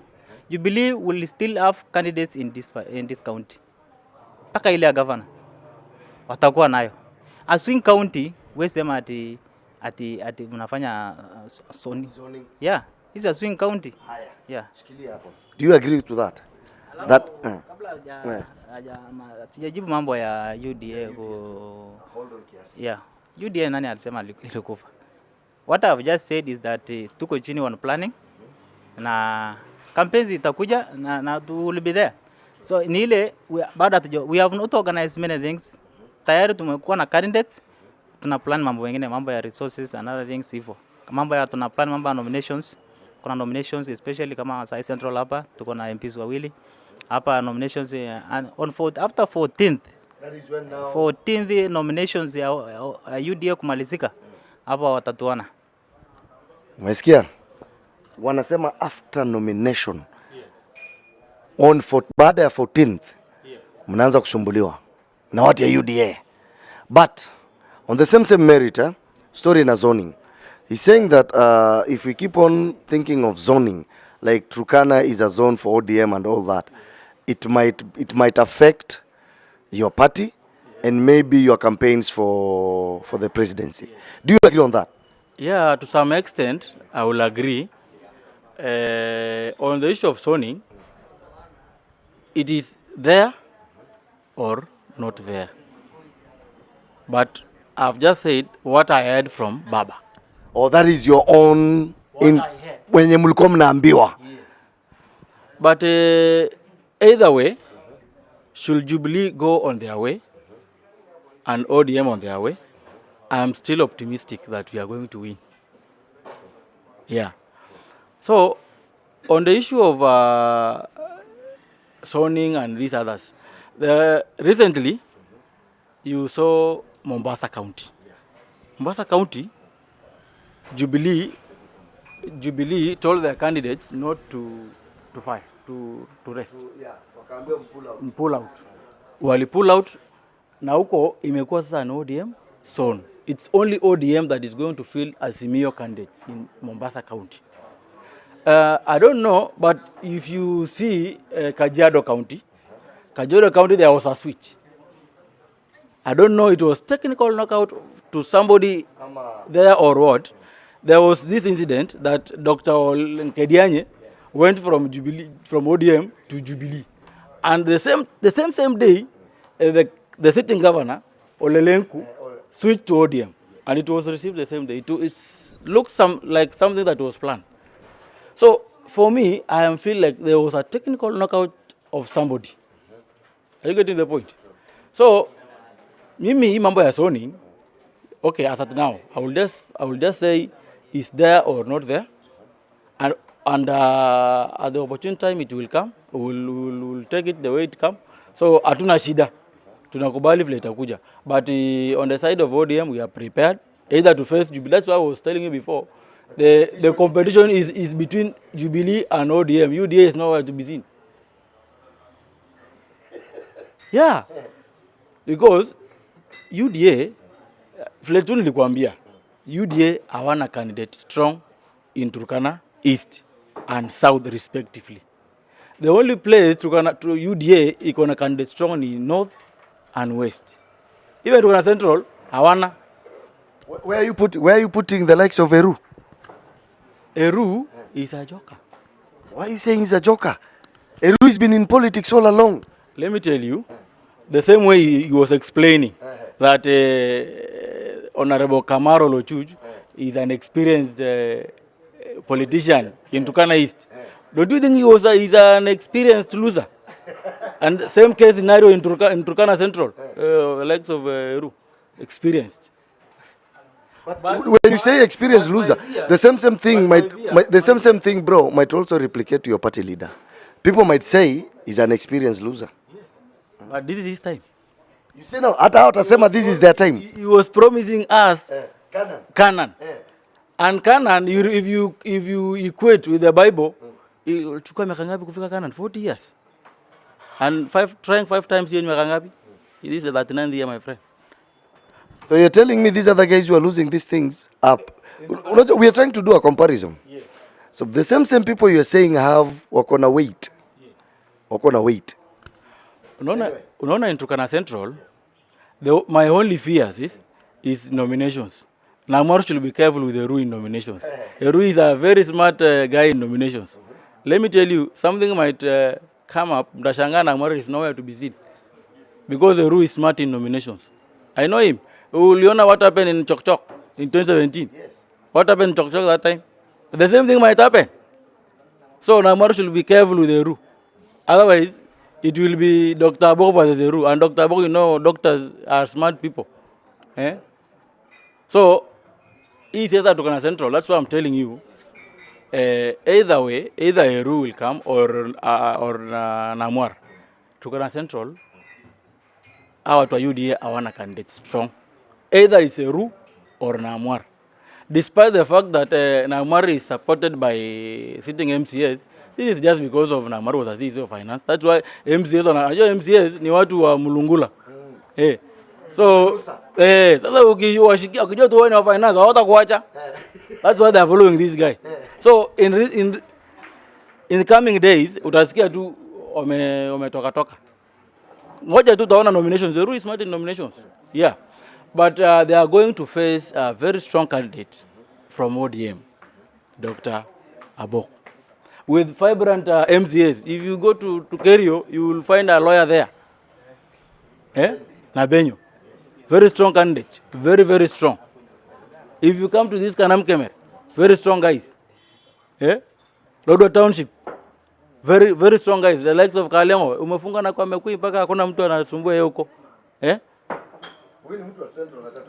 Yeah, he will tell you. Let me tell you for a fact, Turkana Central, on the side of UDA, I want a strong candidate kwa MP. Yeah, as compared to ODM and either Jubilee. Jubilee, in fact, my fear is Jubilee. Mama is very strong. He has grassroots support. Yeah, because she's the current women rep.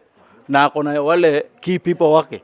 Bado na work under her. So I am fearing her more than these UDA MPs. Yeah. That is it. That's why I'm telling you, this Turkana Central, in fact, the women rep is enjoying our support in this Turkana Central. My brother. Where are these people? You're from Turkana Central, so I want you to explain so that tujue, is Egeron saying the truth? Ama is imposing something? You know, the problem with my brother Calystus, he is giving a lot of opinions without supporting it. Without supporting it with strong reasons. Yeah. We can say all these candidates can be strong, and we are not giving the reasons. Yeah. We need to give reasons. In Turkana Central,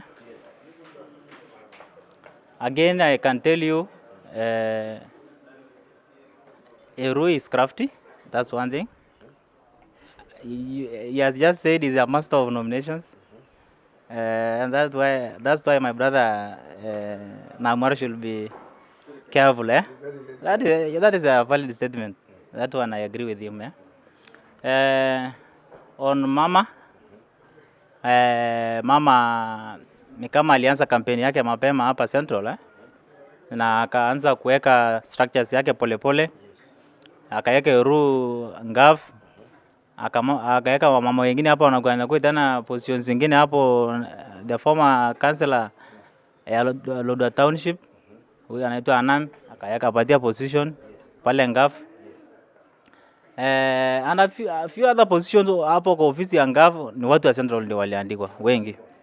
na ni kama hiyo ilikuwa plans yake, siasa yake ambayo inakuja, na hapo ndio tuko sasa. She's also married to a very popular family in Turkana Central. That is, I think, Idro's family. That is a prominent family in this constituency. One thing ambayo mi najua inaweza letea mama shida ni kitu moja. Ni kwamba kuna semi tu siko kwamba yeye ni mtu ya Turkana East. Na kuna hizo semi iko kwa watu wa Turkana Central wanasema they need their own son to be the MP to represent them.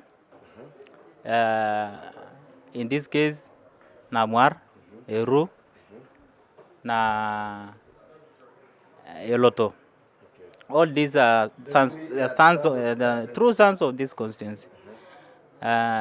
Of course, Eru na Abok, those are like brothers. Yeah, Abok family, that is Lokoleta family. These are Ngupucho families, and they are like brothers. Namwar, of course, ni mtu ambaye is from Kerio, comes from a prominent family too. So these are the true sons of this soil. I think hiyo ndio kitu pekee yake naweza sumbua mama, lakini mama anajua peka structures yake ya campaign zake, and we wish all these people the best. Lakini for us as UDA tuko na candidates wawili, Eru, tuko na Namwar. Natakia kila laheri kwa nominations. Aboko is also my friend. Yeah, on issues of the not because that one I must say it here. Abok is has been alikuwa anasimama 2017. He was a strong candidate that time. True. I think that's why he was because Lodepe was a sitting member of parliament that time. Nanoka kaona is more strong. I can be more stronger on his side than Astata. So that's why he chose Lodepe. Wakati huo Nanoka hakuwa na MP yote. Nanoka hakuwa na MP yote during that time. So he chose Daktari. So hata saa hii mimi siwezi sema is a weaker candidate, is a strong candidate, na kuwin inategemea na effort yake. Kuwin inategemea na effort yake. Ile structures ameweka on the ground. Na hata Aboko akiwin, that's the way my brother has said. He will not win because he is in ODM. He will win because? He will win because he has structures even outside ODM. Yeah. So it's a candidate who is popular because of his own personality, because of his own track record, and if he wins, he will win not because he is in ODM. So that one should not. My brother should not boast of that, of Dr. Abok's popularity, and to tell us that ODM is more popular in Turkana Central. Na kura ambaye Loto anaweza pata hapa, hata Lomurgai hawezi pata hiyo the same votes. So to say that the ODM is strong in Turkana Central, I don't think so. Amesema tu hapa sahi MCS, if we go to MCS hapa Turkana Central, we have Nangiro there in Kalokol township. Hapa tuko na Roba, hapa Kanamkemer tuko na IK, Kangatoza tumefunga, sababu we have another nominated MCA Matthew Alany, na nini na ule sitting member of county assembly huko anatoka sahi kwa siasa, na Mendoza Alany kuwa candidate wa Kangatosa. So UDA iko na MCS karibu watano. Ni ule Kerio tu ndio I think is in ule Kerio ndio sijajua ile chama wako, I think is in Jubilee or something. But juzi nikasikia amerejeza amerudi UDA, is going in nomination with Ekod, the former MCA of that ward. So MCS wote tuko na wao na wote wana support candidates ambao wako sahi. Wakienda nomination, I'm sure they will help us get those votes. So grassroots support ni kitu muhimu. Na ukitaka kujua kwamba party ni strong, angalia grassroots support. Angalia leadership on the ground. Ni kina nani wako. So hiyo ndio kitu nitakana uangalie. Sio tu kusema ati we are strong and you are not supporting your points with a strong valid point. So kusema party is strong, give us the structures. What have you put in place to show us that that party is popular?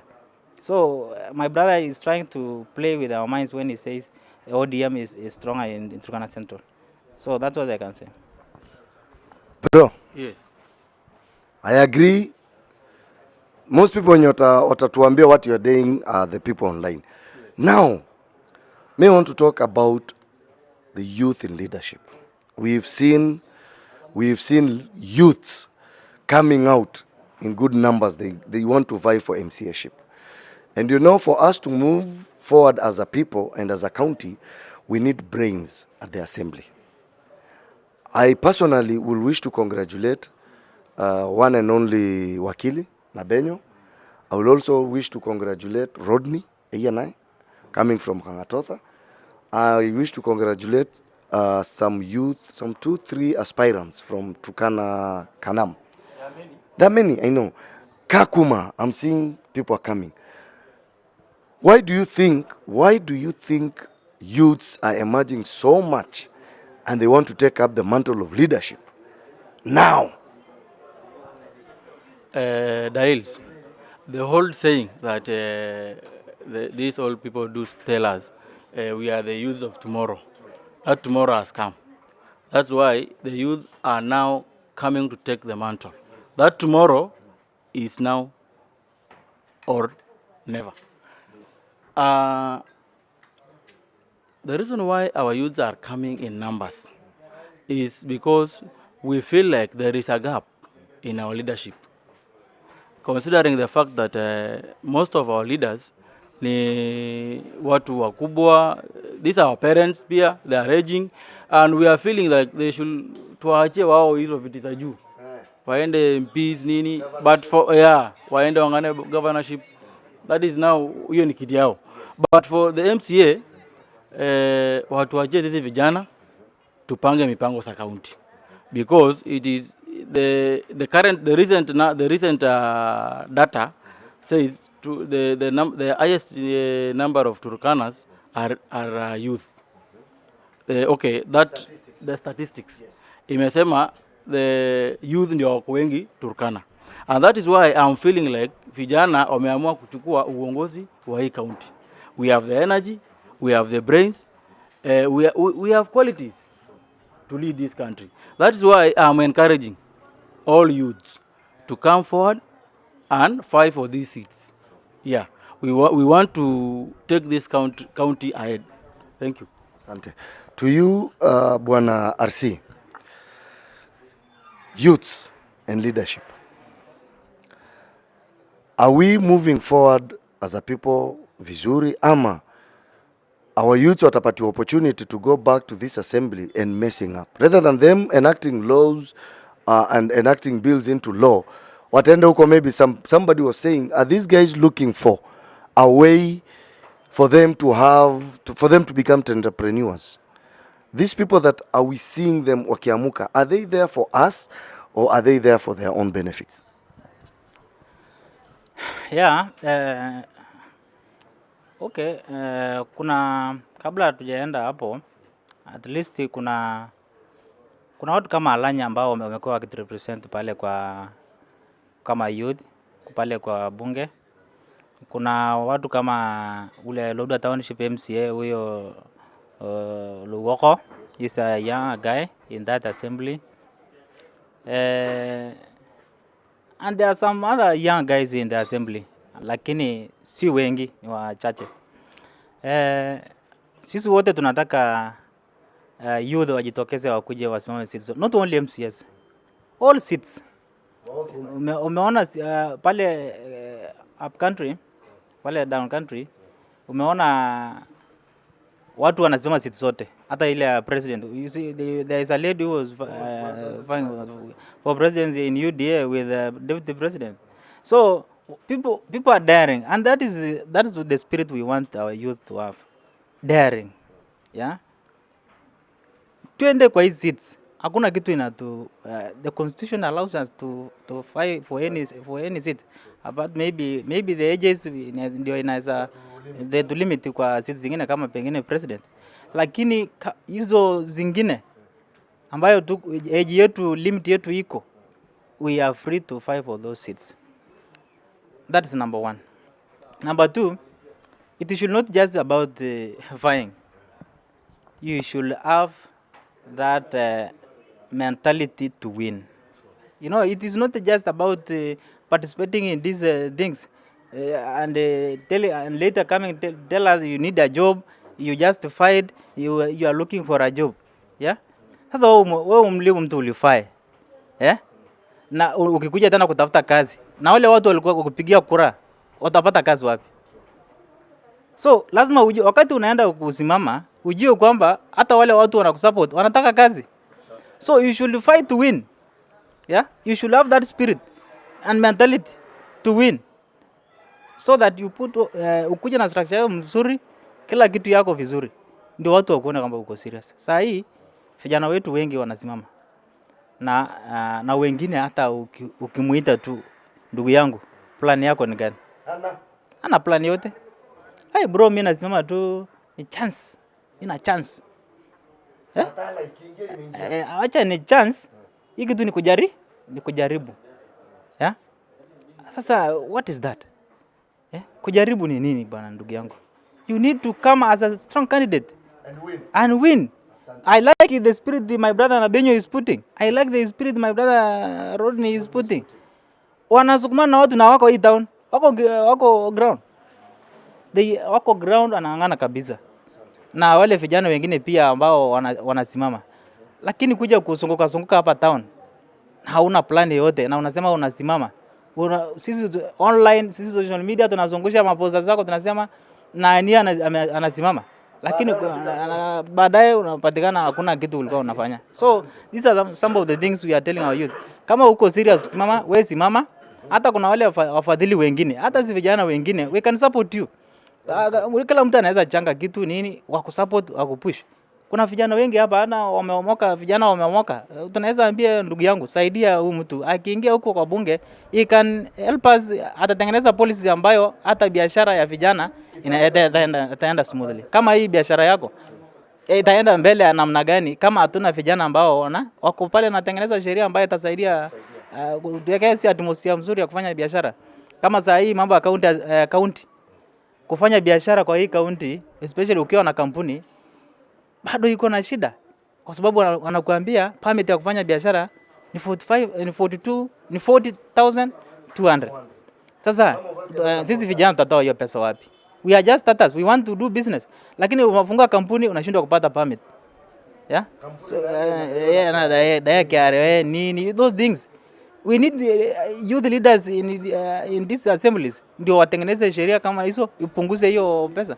Juzi MCA Kenya alisema wali reduce mpaka 20,000, lakini si bado wanadai, bado hawaja implement.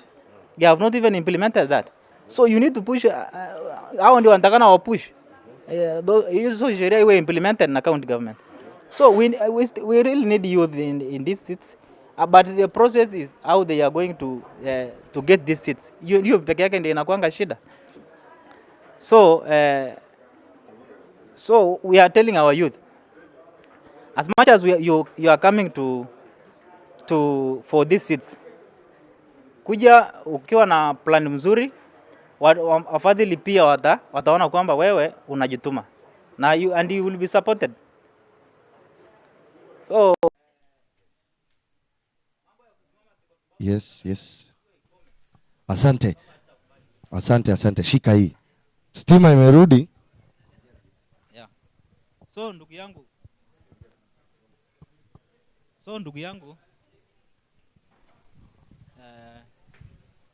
Yes. That's what I'm saying, eh?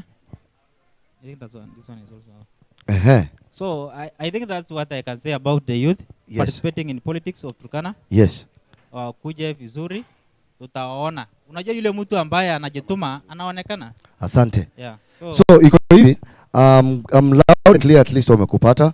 Now, for us kuendelea, I know time is going. For those who are online, tafadhalini, we have a number that we are rotating, maze. Sisi tumesota kuna do. For us to make sure this thing is coming to you live every Sunday, it consumes us a lot. We have other logistics things. We need to buy some equipment. We are trying to establish ourselves to become the number one online TV in Rift Valley. So for you, please check out. If anybody wants to advertise with us, there's some contacts running down there. We have an email in run hapo. For those who want to subscribe our YouTube channel, please. Our YouTube channel is This is Turkana by one and only This is Turkana by Joshua Tekiru. Ndio ile, as we are winding up, Bwana Egeron, your mic is on. Yes. For us now, as a youth, tumekubaliana, we need more youth so that we enact some new laws for us to have good bills and laws and yet to enact when we do our things, our businesses in Turkana, hata kwa tunanyanyaswa. Now, where do you see Turkana going this 2022? Where are we heading? The next Turkana, I'm seeing it going further. Because, okay, the decision that we are going to make in August is going to determine our future Turkana. Therefore, I urge all Turkanas to look into all these aspirants, make the right choice based on manifesto, based on track record. That is why we can the only way we can elect good leaders who can take Turkana forward. Yes. I am seeing a Turkana that is well equipped with infrastructure. I am seeing a Turkana with well educated personnel, like our students. Yes. I have a feeling that we will be having a good number of graduates in the next 5 years. Yes. I am feeling like in the next 5 years or in the near future, I am foreseeing a well secure Turkana in terms of security. In terms of food security, I am still optimistic that we are going to achieve if we can only elect leaders based on track record and leaders who are selfless, leaders who have a Turkana at heart. That is the only way we can achieve our desired goals as a Turkana people. Thank you, Lonyangalima. Now, I'm trying to see how things are moving. Yes. Ukiambiwa governor wa hii county, what will you change? Nikiwa governor wa county hii, I know many things have been done by the current governor. Yes. I think kitu number one ambayo inahitaji kushughulikiwa kwa hii county ni mambo ya maji. Yes. Ndugu yangu, maji ni kitu muhimu sana. Asante. County hii tuko nyuma kwa sababu ya mashida mingi ya maji. Yes. Hapa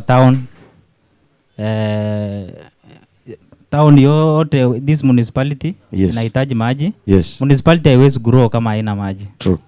Sasa hii tunaelekea kufanya hapa Kanam Kamera na Loda Township kwa municipality. Yes. We need water. Yes. We need electricity. These are some of the things that will move this county forward. Mambo ya maji iko shida kwa mambo ya wanyama. Wanyama wetu wanahitaji maji. True. Ukiona yale mambo ambayo inafanyika pale Uganda. Yes. ni kwa sababu wanyama wetu kiangazi imefukuza mpaka wameingia Uganda. Yes. We need to have water for our animals. Yes. We need water for consumption, for human consumption, especially for our others, our pastoralists there. Yes. So maji ni kitu muhimu. I think kitu ya kwanza ambayo nitashughulikia ni mambo ya maji. Asante. Yeah. Now, so kitu ya pili ni mambo ya chakula. So food security ndugu yangu ni kitu ambayo nataka kushughulikiwa. I think Nanoko is trying to put irrigations everywhere across the county. Hata lokitanga mahali tulisema ni it's only made of rocks. Yes. Sahi iko na shamba wale inaitwa iko pale upande wa Kachoda. You saw my great friend engineer Borigo opened a very good spat irrigation in that place. So pale Loima county government imeweka mambo ya mashamba huko. Olioro uliona wakati fulani. Yes. So I think Nanoko is also trying on that, but as kama governor nikingama governor, the second thing is to deal with the issues of food security. Our people need food. That's why ukiona mambo ya kuprocure chakula kila wakati ndugu yangu imekuwa too much. We are not in a state where na kiangazi haiendi iko. This is a natural disaster na inakuja kila wakati. We need to have food in our stores. True. Kitambo serikali iweke pesa inunue chakula. Ifikie watu na watu wanaumia. Ndugu yangu, it will be too late. True. So this is what we have been experiencing and we need to change. Tukiwa na surplus yetu, we are able to give food at the right time. Before the alarming stages. Very true. So tukiwa na chakula, I think we will move forward. Hata improvement ya maisha yetu, our living standards itapanda juu sana. Itakuwa juu. So, I agree. I agree. So with those two things, tutapata yale mengine. Watu wakiwa na maji na wameshiba, mtafanya mambo mengi. So even the health yenu pia itakuwa mzuri. Unajua ndugu yangu, ukiwa na chakula, hata mambo ya ugonjwa hii inapungua. Because uko na nguvu. Asante sana.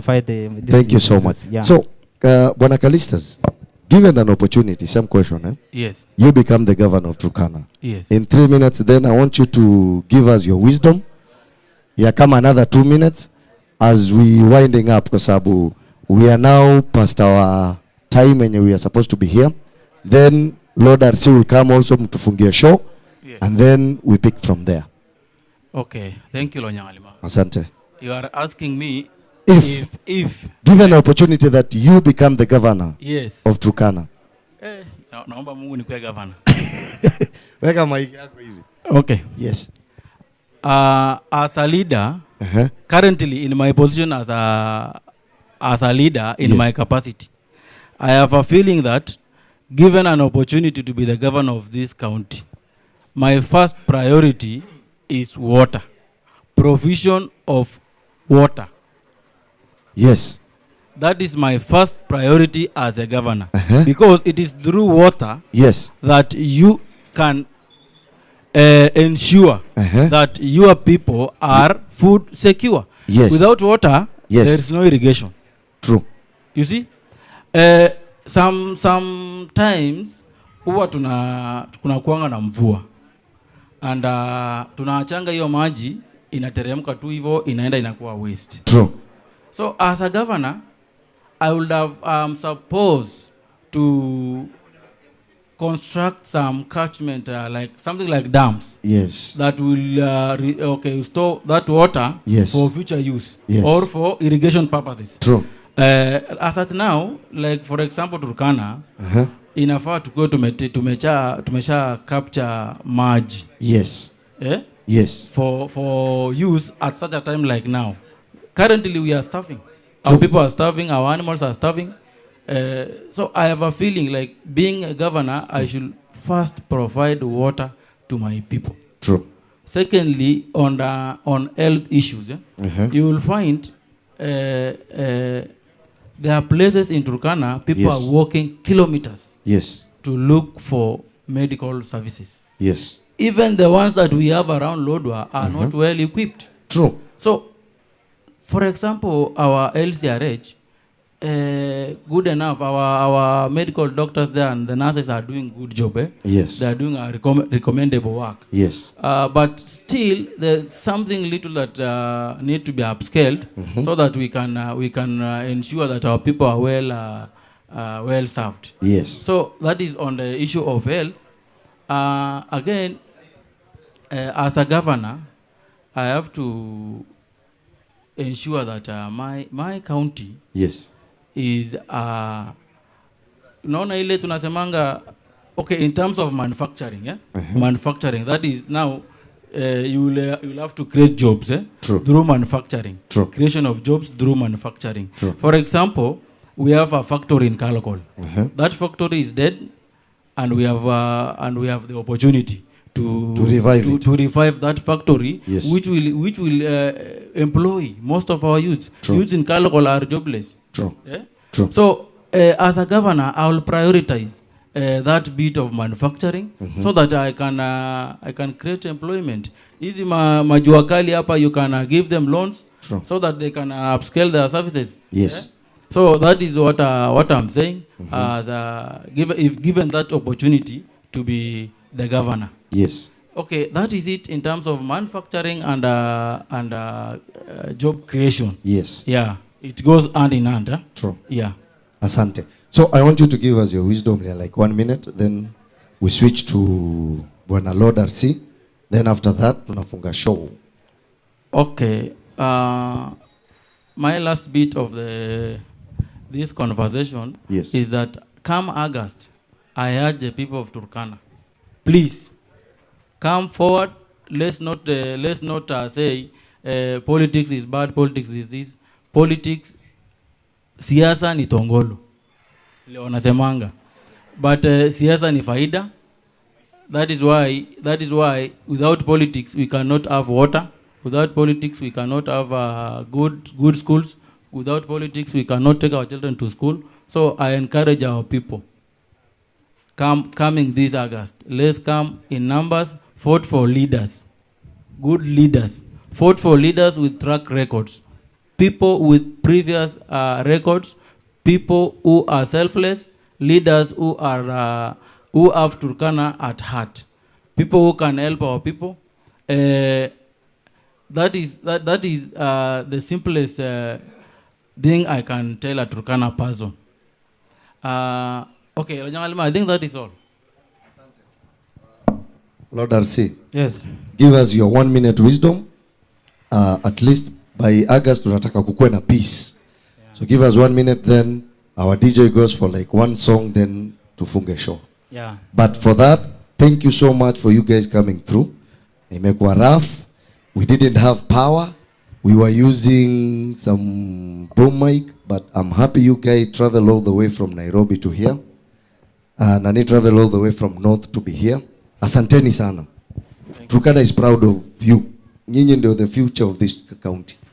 And we are happy we are part and parcel of it. Twende RC.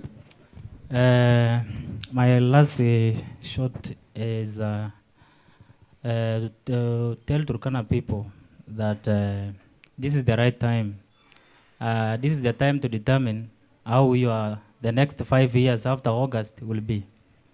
How you are going to get water, how you are going to get food, how your animals are going to get water.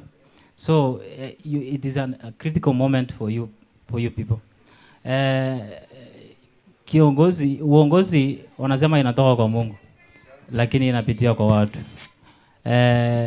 Mimi nataka kuambia Waturkana, sisi hatuna chama ambayo imeformiwa na Mturkana hapa county. Kwa hivyo chunguza viongozi na uchague kiongozi ambaye atakuja kufanyia kazi. Mambo ya kufuata mambo ya chama, na wale Waturkana, hata wale elites ambao wanakimbizana mambo ya machama, confuse our people ama convince watu wetu wapigie watu kulingana chama, hiyo I want to discourage that. True. I want our people to choose the right leaders who will determine how their next 5 years will be. So our county is rich of leaders. Wale watu ambao wanasimama wote kwa machama zote wako na qualities tofauti.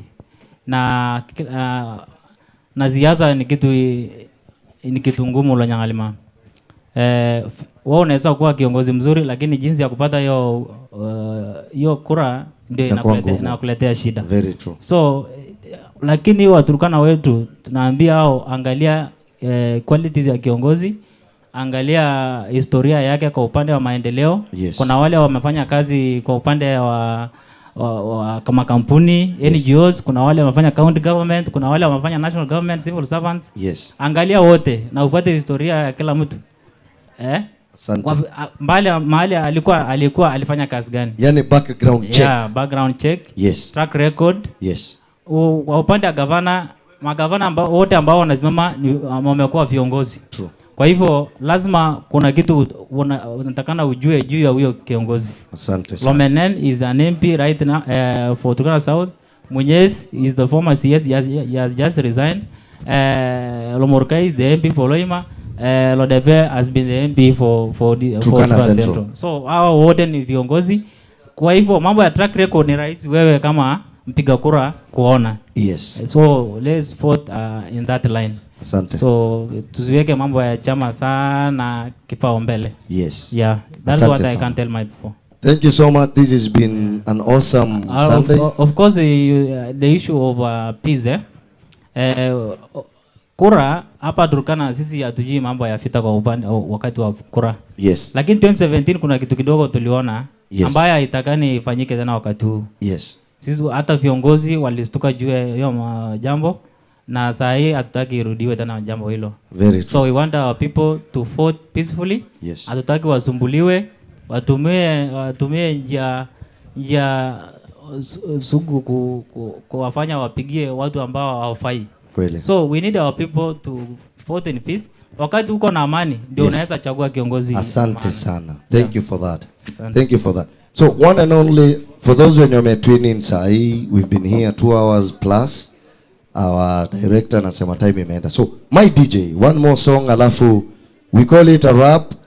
Until next Sunday we are having another one-on-one interview na my youth leaders wetu. We want to know Turkana inaenda wapi. DJ Paps, baddest.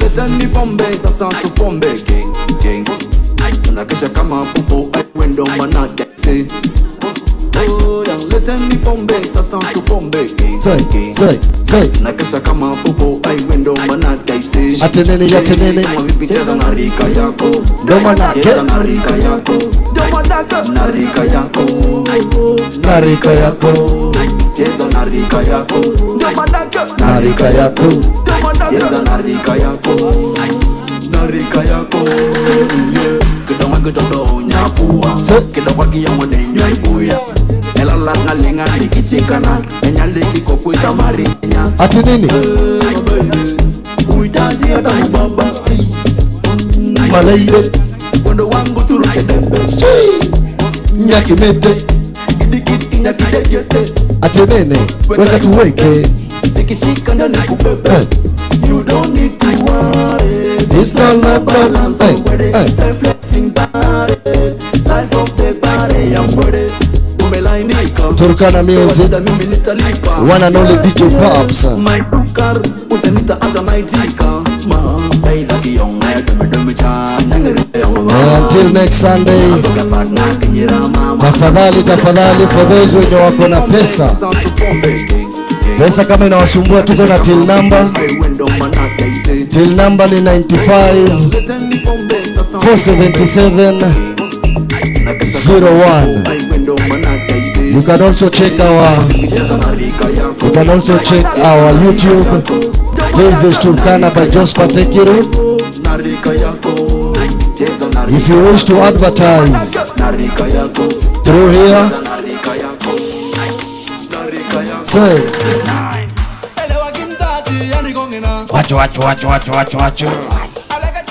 One and only DJ Pops. Yeah. You know what it is. Atenene. Hey. Taramatoido. Alowai. Yoni. Hey. Taramatoido. Hey. Taramatoido. Pull up my DJ. You know what it is. Asanteni sana mazee. Thank you so much. It's been an honor. Yes.